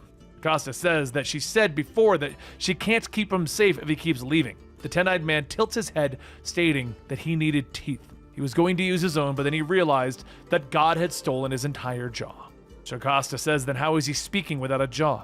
And after a few moments of thinking, the 10-eyed man says that God must have put it back on then, which is a shame, as he had to take one from another. He holds up a bloody jaw, and Jocasta says, "Oh, God." And the 10-eyed man says, "I needed it. There is a ritual that we must perform to protect us from the ghost of Arkham." Jocasta then thinks back to a man who was taken and beaten in the streets. His name was Jericho Herring, and he was badly burnt during his second tour in Iraq. His head was covered in bandages, and he would often quietly mutter to himself to keep at bay the PTSD attacks that were prone to overcome him. Jericho was beaten because people thought he came from Arkham. It was at that point that Jocasta decided that if she can't help the whole world, she'd help at least one, because helping at least one of her patients would be all worth it. As the war within Gotham continues, Alleytown has become a new focus for the Magistrate. Simon Saint has sent in the Peacekeepers to try and locate Poison Ivy, and if unable to capture her, eliminate her. Their secondary target is Catwoman. For her, they won't be capturing. She is to be eliminated on sight. And to make sure their objectives are met, the Magistrate have also deployed the White Witch. While the Peacekeepers move into position, Riddler radios asking if they've got all that. He only went over the parts that he thought were useful. Catwoman tells him, "Yeah, I read, but none of that bothers me. What bothers me is how did the Magistrate know that we were keeping Ivy in the terminal building? But that's a question for another day. For now, we need to prepare to move Ivy through the docks, just as we did with Maggie. Think you can put all the pieces in place?" Riddler laughs, telling her, "Of course, no problem at all." Meanwhile, elsewhere in Alleytown, Clayface and his crew block off some of the Magistrate's advance, and Firefly sets the group on fire, telling them, "Welcome to Alleytown!" As the smoke clears, the Peacekeepers continue their march, continuing to fire with RPGs, clearing their very path. The blast knocks everyone away, but Clayface catches them, and Cheshire yells, "You're all freaking relentless!" Croc says that they're slowing the Magistrate down, but they're not stopping them, unless they've got another plan. Just then, Plan B appears before them in the form of Harley Quinn's Bat. As the gardener's plants begin to take out the others, Harley says, "Mr. Croc is right. I never leave home without Plan B. Now, I don't suppose you might be able to point myself and the gardener towards the closest Pammy, would you?" And Clayface asks, "What's a Pammy?" Catwoman appears from the shadows, telling everyone, she means Ivy. But I have a plan. One last con to pull, and all we're going to need is a crew. Catwoman begins to lay out their plan, setting up things as they go, and while the others get into position, Clayface tells her, "You know this is a siege, right? You're pulling back to the hold, but we don't have an exit strategy." Catwoman says that she is the exit strategy. She is the secondary target. They're chasing her, and if things go south, she'll lead them on a chase and turn herself in. Should give everyone the window to go to the ground. Once everyone is in place, just as expected, the Magistrate blow their way into the terminal building. On the front lines, Catwoman, Harley, and the Gardener all take on the White Witch while the others sneak Ivy out through the back. Riddler tells the driver to make sure not to take his foot off the gas. The magistrate drones all begin to move to the back to follow, and that's when Riddler tells the others to move out. Just then, identical trucks start to pour out, and the drone operators report back that there are too many vehicles to follow. Please advise course of action. But back inside of the terminal building, Harley cracks White Witch with her bat, yelling, "See? Plan B works every time!" However, as White Witch is taken down, another truck pulls up, opening its doors, revealing several test tubes inside. The magistrate operator says that they've got clearance to initiate recalibration protocols. Recommission assets White Witch versions 4 and 12. Designate pursuit of primary and secondary targets, and versions 4 and 12 step out. Activation confirmed. But the battle for Alleytown with all of the villains will have to be put on hold, as according to the reading order, we now have to go to Nightwing issue 85. With their systems compromised, Oracle sits up, telling everyone that she is putting out one final message to everyone. Her network, the Oracle system, the system that she uses to aid the entire Bat family, has been taken over by a woman known as Seer, who is posing as her. Nothing that they hear from the Oracle network can be trusted, and she is very sorry for this. But inside of the clock tower, Seer asks why would she go and ruin her fun? And what are you wearing? Barbara tells Nightwing to help her. Destroy everything. Oracle must die. The two begin destroying all of the computers, and as the last one is unplugged, Barbara radios back to Tim, telling him that he needs to meet them at the Oracle 2 site in 10 minutes. Tim responds that he's on his way, and Nightwing pauses. Oracle 2? And what does Tim have to do with that? Barbara tells him that Oracle 2 was her backup system. Tim has administrator privileges. She built it in as a way that it can't be taken down remotely, so they're going to have to go themselves to shut down Oracle 2. Nightwing asks if she's sure, and Barbara says that she is. Seer led her into a trap and almost murdered Nightwing. As Barbara puts on her mask, Nightwing says his point is that she doesn't have to go out there. Not with her. Barbara stops him, telling him that she doesn't care about the risk. She's going out. Not the first time that she had to convince him to leave a tower. After thinking back to when they were younger, and Barbara would help Dick sneak out, the two end up making their way to Oracle 2, and when they stop, Nightwing asks if this is it. Barbara asks how did he know, and Nightwing looks at all of the magistrate drones, telling her, I'm a pretty good detective too. Barbara stares for a moment and says that the Seer knew that they were coming. She probably posed as Simon Saint and sent the magistrate over here. Nightwing fires a smoke pellet in the middle of the crowd, and the two begin to get to work taking out the drones.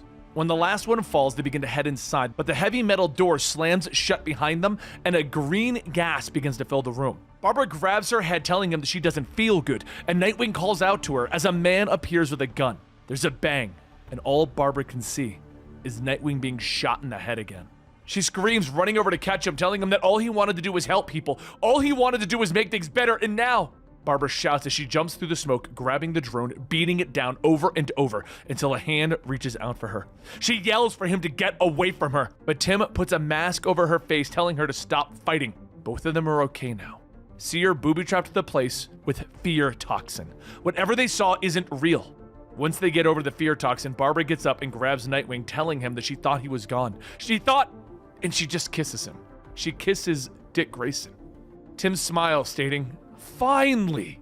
The Seer appears on the screen, telling them, "Wow, I figured it would be bats or something, but nope. Your greatest fear is losing each other? That would be touching if I wasn't, trying to destroy you." Barbara gets to work on the computer, and the Seer asks what is she doing. Is she going to shut it all down? Barbara tells the Seer she already did. She didn't try and hack into the system. She hacked into the camera, the one that she is sitting in front of. Seer laughs, telling her that she can change her appearance whenever she wants. And Barbara says that isn't it. She just wanted to see the background, to see where the Seer is. She doesn't need to know who she is if she knows where she is. And she's up there, in the magistrate's sky base, and we're coming for you. The Seer laughs again, telling her that is impressive, but you're going to be just a little bit too busy to come and get me just now. See, I arranged an attack on your home while you were out. The screen shows Spoiler and Orphan back in the clock tower, with Nightwing yelling over the comms, "Can you hear me? You have to get out now!" Nightwing, Barbara, and Tim all rush out to try and make it back to the tower, and just as they are down the street, the clock tower explodes with the young Batgirls inside. Now, according to the reading order, we now cut over to Detective Comics 1044. City Hall was just attacked by Nero XIX, and it forced Mayor Nakano to flee, unwittingly into Nero's private military. As Batman intervened and Nakano was about to escape, both he and Batman were forced into the unstable sewers. But as the two of them got separated, Nakano stumbled across a cluster of what looked to be eggs, and inside of them, a parasite very similar to vials.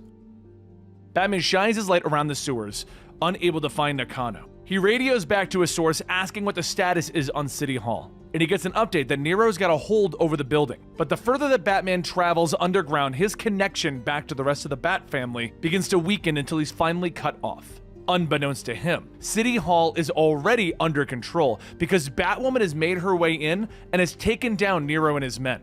But back underground, Batman begins to call out for Mayor Nakano when he hears a faint skittering at his feet. He looks down thinking that it's just one of the Gotham City bugs or vermin scurrying about. But what he sees is more parasitic. A parasite that looks like the one that he was infected with not too long ago. He goes back calling out to the mayor through the cave-in, and just on the other side, Nakano asks who's there. Batman tells him that he's going to get him out of these sewers and away from these parasites, but Nakano yells, "No. We need to get my men down here and get the magistrate. This is a state of emergency, Batman." Batman tells him that the tunnels are unsound. There have been a dozen rounds of explosions in here in the past month. Does he really want to call in an army and threaten their lives just to find him in the dark? If he wants to get out of here, he's going to need Batman's help. Mayor Nakano is reluctant at first. He's got an entire policy against the vigilantes, and he still thinks that his partner was killed by one of Batman's traps, when in fact, his partner was lost to Joker's trap. Batman tells him that he knows that there's no way to establish trust right now. But we're running out of time and options the longer that we stay down here. Just then Nakano hears a quiet pop, but before he can give his answer, he looks back at the cluster. He turns his phone light on to look when suddenly there are more pops, and more of the parasites begin to jump onto his arm. Nakano tries to shake it off, but the parasites are burrowing under his skin, and he screams out for help. The noise sets off more of the eggs, and Batman is left with no choice but to be a bit more forceful about his evacuation, using his grappling hook to pull away some of the bigger rocks. When he sees a clear view of Nakano, he notices all of the water that he's splashing and telling him, "I'm really sorry for this, but you have to trust me." He hooks up onto the ceiling, lifting himself out of the water, and he aims his taser down, shocking the water. The current runs through, zapping both Nakano and the parasites, basically frying the creatures dead. He then hurries over to pull out the unconscious Nakano and begins CPR, yelling, "Come on, wake up, wake up!" Now, according to the reading order, we jump back to Harley Quinn number 8. After planning her retreat and her run-in with the gardener, Harley Quinn finally did it. She has her Ivy back. Sort of. At least part of her anyway. After getting into Alleytown, joining the rebellion, and reaching Ivy, her second part of her plan was to get out before running into any more unexpected guests. Which obviously happens anyway because Keepsake decided to show up after the big fight with all of the White Witches. Because that's what Keepsake does. Gardner asks who is this guy, and Harley yells, "Do not set him up! He just..." But Keepsake then begins his introduction. "No! You had your chance! You should have been here an hour ago when all the other villains were trying to destroy Gotham!" But while Harley goes on explaining why she and Kevin used to call him Creepsake, Keepsake shouts, "I have had enough! You have led me to the missing piece of Ivy, and now I will have the means to control Gotham City. Now, go get them, my caucus of corruption." As Keepsake's caucus steps out, revealing to be an even worse version of Batman's greatest foe, Harley Quinn can't help but burst out laughing.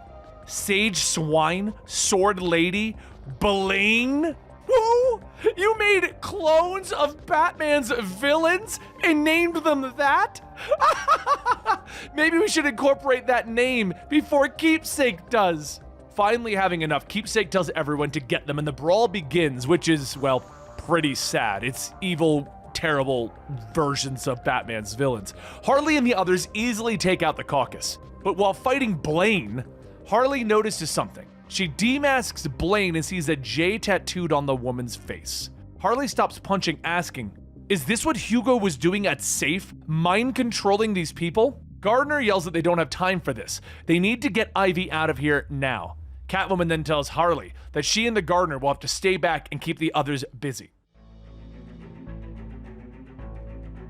In our last video, we left off as the Magistrate began operations moving into Eden to take down Poison Ivy.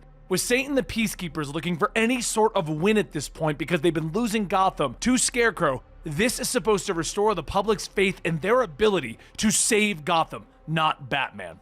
But as the Magistrate moves in, they begin to notice that their readings are not showing any life. Ghostmaker's voice comes over the comms telling them, yeah, that would be me. I'm going to suggest you all retreat now. That would be the better option. Saint yells not to listen to him, kill them all! And Ghostmaker comes out of the shadows telling them, well, that's really rude. All of you trying to kill me when I've already told a friend I won't kill anymore. But at least I can make the rest of your lives agony with a few strokes of my blade. As Ghostmaker begins to tear through the forces, Queen Ivy watches, yelling, this is what always happens! None of you leave me alone! You've all come to take what little space I've made for myself. There will never be paradise until Gotham is razed to the ground. Ivy's vines begin to lash out and spread throughout the entire city as they take hold, sending shockwaves throughout Gotham, ones that are felt even in the sewers. Batman and Miracle Molly are running through the underground tunnels while Molly directs them to where she thinks the Mind Machine is when everything begins to rumble around them. She asks Batman what is that, and Batman tells her, Ghostmaker said that Ivy's vines were wrapped around the bedrock of the city. The Magistrate is desperate for a win. If they're going after the evil version of Ivy, Queen Ivy, Ivy could easily collapse Gotham into the cave system. We need to hurry. But then another voice tells him, your time is already up. Batman turns the corner to see Scarecrow sitting there telling him, I've already deprogrammed myself from your brainwashing. Your little toy isn't going to work anymore, Scarecrow. Scarecrow tells him, I figured as much, but the Insanity Collective, their technology was built from the same hacker tech as mine, which makes them uniquely susceptible to the programming. As Scarecrow presses a button on his controller, Miracle Molly falls to her knees, screaming to make it stop, and Batman yells, let her go! Scarecrow stares, telling him that the Insanity Collective's ideology is backwards. You must see it! How unfit they are to deal with the true, unadulterated fear without a lifetime of suffering. Bring the girl! We're going to set the stage of my final plan, the ultimate fear state! As they get into Scarecrow's underground lab, Scarecrow continues to torture Sean Mahoney out on the streets, telling them that Sean here has experienced so much trauma recently. The death of Arkham Asylum, being used as a weapon by Simon Saint to kill a man with his bare hands. Just look at the monitor! His brain is rewriting itself to process all of that fear and horror! He is evolving. It's beautiful. Batman reaches back, grabbing a batarang, throwing it at Scarecrow's hand, knocking the controller free. But Scarecrow lunges, catching it, shouting, I will not let you ruin this, Batman! Not when I am this close! He gets up and begins to back up slowly, stating, I almost forgot how fun this was. You keep outfoxing me. It's a fun game. Batman yells to let Molly go, but Scarecrow tells him, no, she needs to learn, and so do you! Fear is stronger than... But at that moment, there's a loud, single bang. Scarecrow reaches for his stomach, looking at the blood in his hand. He's bleeding. Fear is... But before he could finish, he falls to the ground, and behind him is Sean Mahoney with a smoking gun. I figured it was time someone shut him up, Batman. Batman helps Miracle Molly up, telling Sean that he hopes after experiencing everything, he realizes that Crane and Saint were using him. Sean walks over to one of the Peacekeepers, stating that he sees how Crane's madness and Saint's ego blinded them to what the city actually needs, what the Magistrate has actually become. He can be the hero that Gotham needs him to be, because he can bring order through fear. Sean puts back on his Peacekeeper mask and stares back, telling Batman that he isn't enough to save the city. You're just a kid in a Halloween costume, no better than Scarecrow or any of the other freaks that you let ruin this city. Sean lunges in and he and Batman begin to exchange powerful blows back and forth while Miracle Molly gets to work trying to defuse Scarecrow's fear bomb. She types away at the panel, telling them that it's wired to go off in a few minutes, and if this fear bomb goes off, they will have lost Gotham City. She has no clue where her original machine ends and where Crane's modifications begin, if Crane were still alive. At that moment, Scarecrow coughs. So Molly looks over going, okay, yeah, I can work with that. She grabs Scarecrow, dragging him over, telling him, I'm gonna need your help. Show me how you did this. We can still put things on the right path. Scarecrow laughs. We are on the right path. Batman will die. Gotham City will evolve. You can resist and die yourself, or you can let it make you better. Make your choice. Meanwhile, back in Eden, Ghostmaker finishes the first wave of Magistrate foes and awaits the second group when Queen Ivy begins to make her way to the front. Master Wise tells her to please don't make this worse, but she grabs a holding him, telling him, I will never listen to men like you again. But a voice asks, what about her? Ivy looks over to see Harley Quinn there. What are you doing? And Harley stands with the gardener, telling her, well, maybe you should try listening to yourself instead. Harley steps out of the way, presenting the innocent version of Ivy, the one that Harley went out to find, the good version of Ivy. While everyone is fighting below on the streets of Gotham, up in the sky, Saint stares at his screens, telling them, I don't understand. He's just a man in a suit. Why can't you kill him?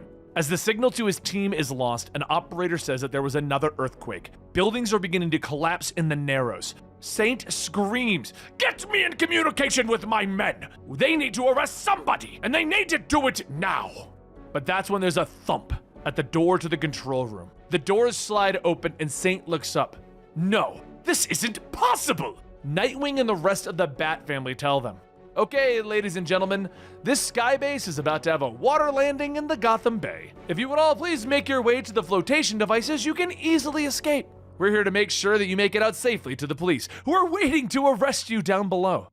Meanwhile, back in Scarecrow's lab, the vicious fight between everyone rages on, with Molly feverishly working to disarm this fear bomb. Scarecrow tells her, when my bomb goes off, Gotham will evolve! Molly tells him that she isn't about to let that happen. She is almost through his rat's nest of programming. Scarecrow smiles, telling her, it's in your hands now, isn't it, little girl? You get to decide. Does Gotham stay the way it was before, or does it change right here, right now? Your Insanity Collective is wrong about so many things, but at least you know that we can't keep pushing forward the way that things are. She knocks him out, telling him that he is just trying to run the clock out, as the computer tells her that it's ready to disarm, and she hesitates. Back in Eden, Queen Ivy asks, what is this? And Harley says that back when Ivy died, right before the last time that she attacked Gotham, Gardner saw that she might not survive. So she took the most precious, innocent part of Ivy and put it into a seed and planted it away. Some bad people got to it first and grew it into an Ivy of their own. But Catwoman saved her, and they found her, and they brought her here. This is all of her innocence, the part of her that still sees the best in people, the part of her that is missing. Ivy's innocence smiles back at her, telling her that she does not want to be a missing piece anymore. She would like to be whole, to combine with Queen Ivy. Queen Ivy looks over at the gardener, asking, you did this? And the gardener says that she couldn't let the best part of Ivy die. Queen Ivy looks back at her counterpart and holds out her hand. Very well, let us see. Give me your hand. Soon there's a bright green light as the two merge, and Ivy says that she can feel her roots stretching out through Gotham. She could still tear it down if she wanted. They all know the city might deserve it. She looks over at the recovering Squeak and sighs. The people up there are shaking with fear. It's overwhelming. I could do something else with my reach. A few moments later, flowers begin to bloom all over the city, releasing pheromones that help calm people, to make them not scared, to reverse the fear state. And if she lets some of her power go, she could save the life of a child. Squeak begins to smile and wake up, and Ivy points to Harley, telling her that there's one more thing that she needs to do. Harley says that she knows that this is a lot to process, and she knows how she isn't supposed to meddle in things, but Ivy's vines yank Harley into her arms, and Ivy tells her to stop talking and just kiss her. Back up in the lab, Sean stands up over Batman, and Batman wraps his fist up in his belt. You won't get to be the hero that you think you'll be, because you're going to be spending the rest of your life behind bars, Sean. Sean laughs. Haha, that's a nice bedtime story. Even you don't believe it. He lunges, and Batman tells him that he can hear the fear in his voice, that little tremor. He's not a hero. He's delusional. Sean swings his arm blade, yelling, "Shut up!" And Batman goes on telling him, heroes save other people. You only ever wanted to save yourself, and that is why you're always going to lose, Sean. With a powerful hit to the back of the head, Batman knocks off Sean's Peacekeeper mask and knocks him out. He then tries to stand up to catch his breath, but he calls out to Molly, asking if she has disarmed the bomb yet. She tells him not quite, but Batman looks over, seeing her holding the detonator, asking, "What are you doing?" She tells him that she rewired the bomb. It's back on its original programming from back when it was the Mind Machine. Now, she's going to set it off and wipe away all of Gotham's trauma. She's going to use her Mind Machine, but without the fear device. She's going to save Gotham in her own way, take away its memories of all of this. Batman steps forward, telling her that she can't do this, and she holds out the switch, yelling, "Not another step! I'll do it!" Batman reaches back, pulling out a cable from his cowl, telling her, "I want to give you an uplink to my cowl. I want you to see everything that I'm seeing right now." She holds out, asking if it's a trick. Is he gonna try and hack her? And Batman tells her that it's not a trick, just look. She plugs in and begins to see everything that has been going on while they were underground. That the magistrate is being pulled back, that the sky base has fallen, that everything it's good, that everyone is getting better, that everyone has a group of people that they can believe in again, that they are finally bringing this fear state to an end. Batman pulls off his mask, telling her that the human capacity for good is powerful. He believes that when they take away the politicians, the media, the corporations, it's just people, together, overcoming their fears. She begins to cry, telling him that she just doesn't know. She isn't sure that he is right, and Batman tells her that he's not sure that he is right. There's not much in this world that he is sure of, but he wants to believe. And after a few moments of silence, she puts down the detonator and tells him that she wants to believe him. She hugs Batman as he tells her that it's all right. Everything is going to be all right. While the fighting inside of the terminal continues, Harley Quinn is knocked down and Catwoman says that they need to just last a little longer. Once the transport is at the docks, they'll be clear. Harley rubs her head, stating that that's great and all, but Gardner beat up the flickering lady, and now there's two of them and they have different powers. That's not how knocking someone out is supposed to work. Gardner then tells her that Catwoman is right. The best that they can hope for is to hold them off. While Catwoman and the others hold the line out on the streets, the Riddler directs the convoy to the docks, while the Magistrate spreads its forces trying to figure out which van is the real one transporting Ivy's innocence. Billy asks if he's sure about this, and Riddler tells him to trust him. There are some cool customers that they've got waiting for them. As the van breaks down the fences to the docks, Penguin's men open fire on the Magistrate drones, giving Billy and the others a chance to escape. But something seems off about Penguin's welcome. Back at the terminal, Catwoman and the others have a moment to breathe, taking out more of the witches when Riddler radios in, stating that he has a riddle for her. What is greatly appreciated by the server, never enjoyed by the served, and always best when chilled. Give up? Revenge! Everything that she has built, this alley town that she made herself queen of, all those that she saved and all those chains that she broke, she built that off of what she stole from him and the Penguin, and right now, they're taking it back. They'll have the only piece of evidence that will ruin Simon's Saint, so they'll have the leverage. And once the Magistrate removes all of the vermin here, he and the Penguin will control Alleytown and all of its secrets. So how does it feel to watch everything that you've built up slip away like sand in your fingers, Catwoman? As she listens, another call comes in stating that everyone is safe, and she smiles. She looks up at one of Riddler's cameras, telling him that she suspected that he was the one who leaked Ivy's whereabouts to the Magistrate, and she knew that he'd go after her.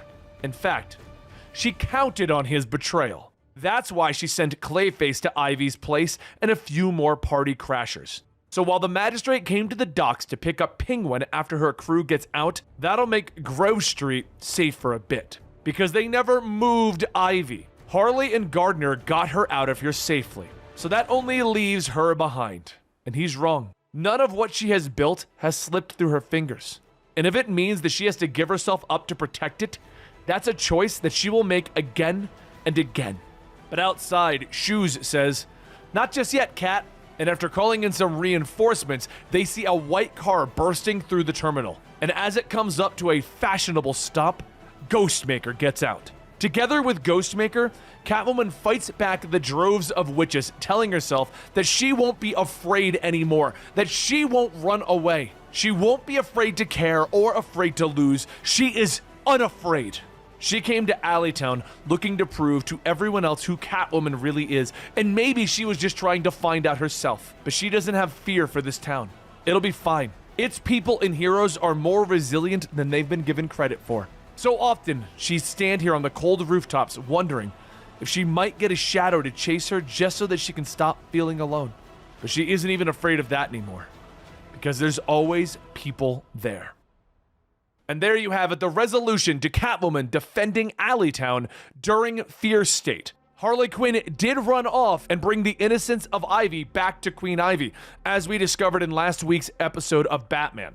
But now it's time to go to Nightwing issue 86, so we can discover how he and Batgirl got out of their situation and ended up going over to stop the enemies. Nightwing, Barbara, and Tim all stand in disbelief as they watch the clock tower explode with their friends Spoiler and Orphan inside. The three run to the rubble and begin to pull back the rocks, hoping, praying to find their friends alive. Their muscles aching, their fingers bleeding, not stopping until they get a call on the comms from a familiar voice. And Barbara grabs the radio yelling, if they can see, "Can you move?" Across town, Spoiler tells her, yes, I can move, and Cass is with me. Is, everything okay? A few moments later, everyone meets up, and Spoiler says that this is an unusual amount of hugging. What is going on? Orphan says that they thought the magistrate killed them, and Nightwing says they did, but it wasn't the magistrate who attacked. Barbara points up at Skybase 01 telling them that the magistrate pulled the triggers, but someone else told them to fire. A woman called Seer. She's hacked into the Oracle systems and she is up there. Tim asks how they're getting up there, unless the two lovers want to be alone. Spoiler asks, wait, why would they want to be alone? So Tim informs her that they kissed. She smiles. Finally! Barbara stops everyone. Can we not do this right now, please? Orphan whispers over. Good kissing? And Barbara smiles, whispering back, yes, it was good. Now let's focus up. We can reprogram the drones to fly up there, and Tim says that if they do that, the magistrate would notice. Magistrate then asks, well, what if we were magistrate soldiers then? We have flight packs. All we need to do is knock out some of the patrolmen.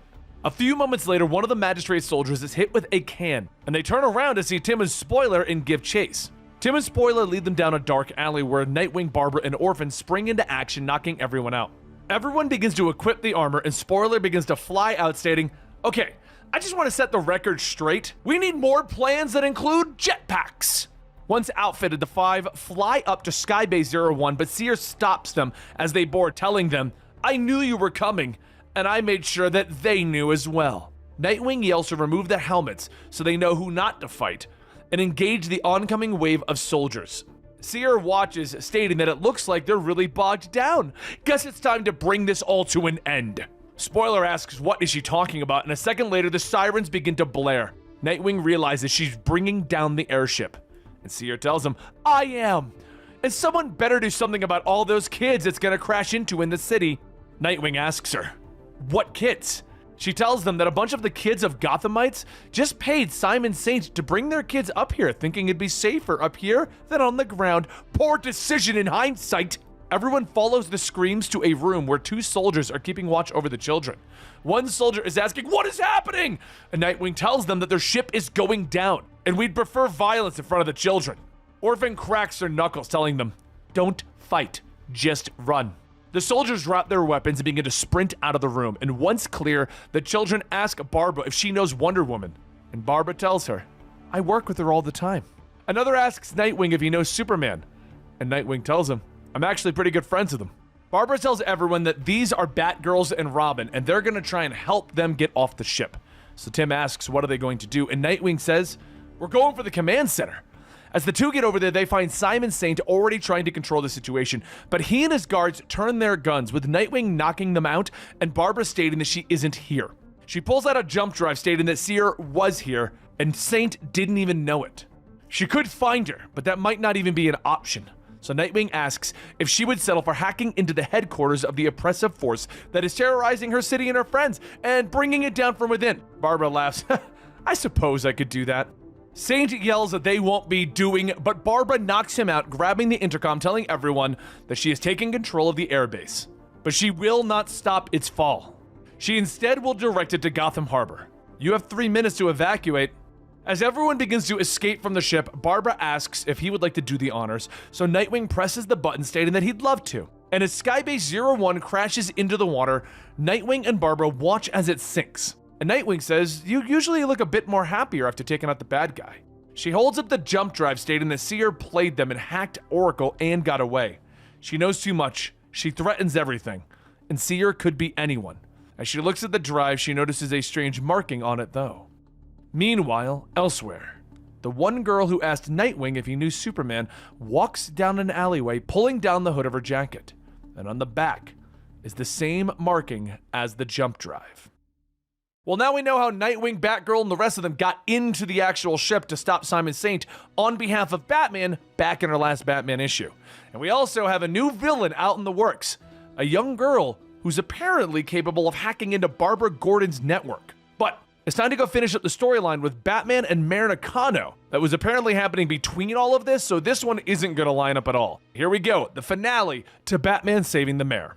When we last left off with the mayor and Batman, they were down in the sewers dealing with parasites, and Batman had to tase the water frying the creatures, only to find that he knocked out Mayor Nakano, and he was beginning CPR telling him to wake up.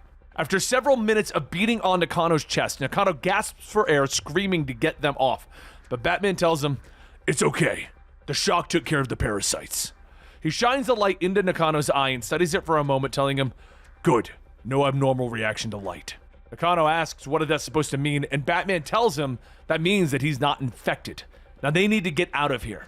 The two begin to head back outside with the radio starting up again and Oracle asking if Batman can hear her. Batman tells her that he has the mayor and they're heading back towards 4th Street. The tunnels are infested and he believes that it's the parasite in a larval form. And if it is, they have a big problem. He just killed a swarm that attacked Nakano with an electrical shock. But that wasn't the last of them. The signal begins to cut out again, and Oracle puts out a call to the rest of the Bat family to meet up with Batman as he leaves the sewers. There's more happening on the surface that no one is seeing yet. With all of the clusters hatching, the parasites are now making their way onto the streets through the sewer drains, already attacking everyone. Back down below, Batman and Nakano run into their first parasitic infestation, a giant wall of red growth stemming from the larva. Batman latches back onto the ceiling just as he did before and gives the water a shock to tear it down. But this just proves his greatest fear. The infestation is spreading faster than they thought. Nakano stops Batman, shouting to tell him everything that he knows. "What is happening to my city? There hasn't been a report of infections for weeks." Batman tells him, "Just because they weren't reported doesn't mean they're not happening. It's possible that this mutated in whatever sludge city sanitation hasn't been cleaned out of these sewers in years." The former administrator, Hugh Vile, was a John Doe in the county morgue until he was cremated yesterday. And if you doubt that, you can speak to Deb Donovan. Vile tried luring her to his office to infect her. Nakano argues that if there is information, then it needs to be shared with his office. His door has always been open to Batman. Sure, but the magistrate hasn't exactly made it easy. Plus, it would seem that the magistrate has their own agenda, Nakano. While you told everyone about the vigilante menace, people believed that the ones in masks are the true enemy, allowing the city to become infested with a deadly hazard that you didn't see and didn't put any resources into fighting. The creature at the heart of this worked in your office. He is a man who believes that he can tell who's a monster and who's not. Gotham has become a city full of monsters that you couldn't see. Soon, Batman climbs onto the street, helping Nakano out, and as he looks out onto the street, he hears someone screaming and a crowd of people running. Batman takes off in that direction as Nakano tries to follow and see what Batman saw, and within seconds he does. Batman is already entangled by a growth trying to eat him, and as he tries to pull out his taser, his arm is squeezed, causing him to drop it. Batman yells for Nakano to run, but Nakano grabs the taser, shocking the growth. Just then, a helicopter appears overhead, and a voice over a radio says that they got a bio read. The electroshock is doing damage, but still needs a little bit of juice, powering it up. The helicopter fires the beam straight into the growth, freeing Batman, and a voice says that they are firing again. Batman grabs the mayor, pulling him out of the way as Nightwing mans the helicopter, telling him, "All right, now you can really zap the bug squid." This time, a more powerful charge is fired directly into the heart of the growth, burning it to ash before it has a chance to attack again. And with that, Batman stopped the infestation that everyone ignored because of the magistrate situation. The next day, Nakano looks out his office window as his aide tells him that they have a meeting with the magistrate later. They have taken over security of the building for now. The reports on the incidents of yesterday are ready to present. Nero, XIX, and the parasites. 2 things that the magistrate should have handled. Nakano tells her that he has information as well that he wants the office to look into. They're currently coordinating with someone now, and he wants to see Deb Donovan. Tell her that he wants to talk about the city's infrastructure, and that he'll give her an exclusive interview for her trouble. In the meantime, they're going to start making a list, a better list. The aide asks, a list of what? And Nakano stares out his window, telling her, the monsters of our city. And that concludes the storyline of why the mayor no longer trusts the magistrate. Now, in my honest opinion, I kind of feel like the whole ship crashing and the Nero situation and Peacekeeper 01, if you've been following the storyline, all of that is kind of related to the mayor not trusting the magistrate anymore. But I do like that Detective Comics gave us a more direct reason why the mayor no longer trusts the magistrate. Now it's time to go into Batman, Fear State Omega, the actual conclusion to everything, the epilogue to our story. Let's hit it. As the rain pours over the GCPD, Montoya says that she didn't like keeping him here for the last month, but also doesn't like where he's going. Mayor Nakano says that he's sorry about all of this, but Montoya tells him that this isn't the place or the time for that. A few moments later, Crane is wheeled out in restraints, stating that it's a pity. They all still have to live in the sad, broken world, because you all stood in the way of what it could become. Montoya tells the officers to gag him, and then tells them to get him the hell out of here. Just don't listen to a damn word that he says.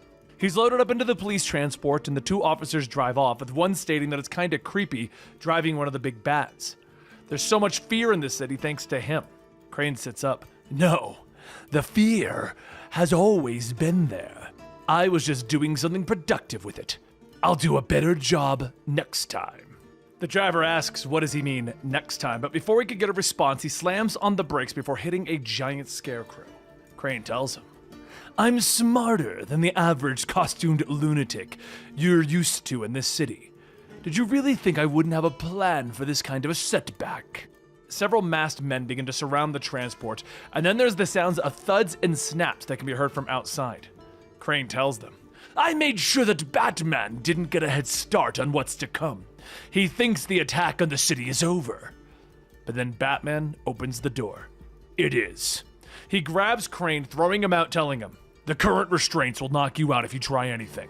You'll wake up at your destination, and we won't have to ever see each other again. Crane tells him, okay, I'll play nice, but quid pro quo. It feels strange to be talking to you naked, so to speak. Batman groans as he reaches over to one of the knocked out thugs, grabbing a mask and throwing it on Crane. And Scarecrow clears his throat. Ah ha ha! Yes, that's much better. Thank you. After being set in the Batmobile, Scarecrow asks, how is his old friend Simon Saint doing these days? And Batman tells him, not particularly well, actually. Miracle Molly testified in detail how Saint encouraged the Unsanity Collective's attack on the media to manipulate the public and create a demand for the magistrate. In exchange for her testimony, the DA dropped charges on 3 other leaders of the Unsanity Collective, provided that she does time for their robberies. She's in Blackgate now, no doubt recruiting the next generation of the Collective for when she's free again. The rest of the Collective has fallen off the grid. Even I haven't been able to pinpoint where they've set up inside of the city. It's because you're not looking for them. Batman goes on. I don't see them as a threat to the city, just people looking for a second chance. Workers are out trying to recover the magistrate's sky base from Gotham River. What about the rumor of another Batman running around? I heard he's causing all sorts of chaos. I'll deal with that in time. As for Saint Industries, the board is auctioning off its tech to the highest bidder to use in the foreign wars. Simon gets to be their convenient scapegoat, but his company will live on. And among those sitting at the table for Saint's tech is Amanda Waller. It must make you furious. No, it means the people who funded Saint and pointed him in Gotham's direction are still out there. It means I still have work to do. That must go double for poor Mahoney. Heard about that one from his cell in the GCPD. Batman doesn't answer, but Scarecrow goes on. I heard the scientists couldn't keep him out, but then again, Sean isn't a normal character, is he? Batman finally responds, telling him, you should have been there when they tried to remove the tech from Sean's body. Maybe moved him into League custody. Someone made the decision to attempt it before that could happen. You'll find out in time, but Mahoney is gone. He's out of the city. That much I'm sure of. Scarecrow laughs. Oh, he'll be back. He's too dangerous not to come back. And he'll be carrying a grudge with him, Batman. It must be maddening knowing the entire city used to cheer your name. The police used to shine you a light into the sky. Everyone's life gets worse and worse, and they now know the reason why. But Batman tells him, that isn't true. The children, the little Bat family, they must be horrified by the people that you're running around with these days, what you've resorted to. This Ghostmaker, Harley Quinn, the Unsanity Collective. These are dangerous, dangerous people. It must unsettle the family to see how your priorities have shifted. I've seen through some of my old ways. I have rules. In my city, my rules will be obeyed, but people can always change. They can always be better. As a psychiatrist, I can assure you, people will never change. It doesn't bother me that you disagree. There's a whole generation rising up, wary of authority in my symbol. They need heroes too, even if those heroes don't look the way that I would choose them to. The Clown Hunter is an example of that. He may not listen to me, but he may listen to someone else, someone that he can trust. I don't understand what the point of that is. I'm not afraid of the future of Gotham City. I've seen it change many, many times over the many years. I've seen it become many things. I've had to become so many things to fight back against it. I have failed an impossible number of times, and I've won an impossible number of times. Some of the other villains have built new lives for themselves and moved from villainy. Some of them have doubled down and changed their methods. But you have never changed. And now you tried the biggest attack that you ever dared on the city, and it failed. What more could you do? The same thing again, but bigger, Scarecrow? I may not know what tomorrow looks like, but it doesn't scare me. Not anymore. Batman is shaped by fear and trauma, and it has changed me many times. But Scarecrow has pushed himself to the limits of fear, and you have never changed, never evolved. Just look around. The city shrugged off the fear state like it shrugged off the Joker War before it. There are scares, but the city is moving forward. There was a time when I thought I could control Gotham, but I know now that Gotham cannot be controlled. It doesn't need me to evolve. It doesn't need the Scarecrow to evolve either. It's going to keep evolving with or without both of us. I'm excited to see what tomorrow's going to bring. I'm going to save everyone I can within my power, and that's all I'm going to do. And that doesn't scare me, and neither do you. Scarecrow was shocked. You're wrong! You're lying! This is some sort of mind game! Batman slows to a stop. You'll have to take that up with your new therapist. He gets out, dragging Scarecrow to the doors of Arkham Tower, and Dr. Meridian says that she was worried when she got word that the transport got hijacked. Scarecrow scoffs. Chase Meridian. Meridian says that she's looking forward to speaking with him in more detail. She's read all about his work. It's deranged, of course, but deeply fascinating. As the orderlies take Scarecrow, Dr. Meridian turns to Batman, stating that she hopes that her new hospital can be a light to him as well. Because this all began with Arkham's destruction, and now it ends with its replacement. Some things never change. Batman stops for a moment, looking over his shoulder. Maybe some should.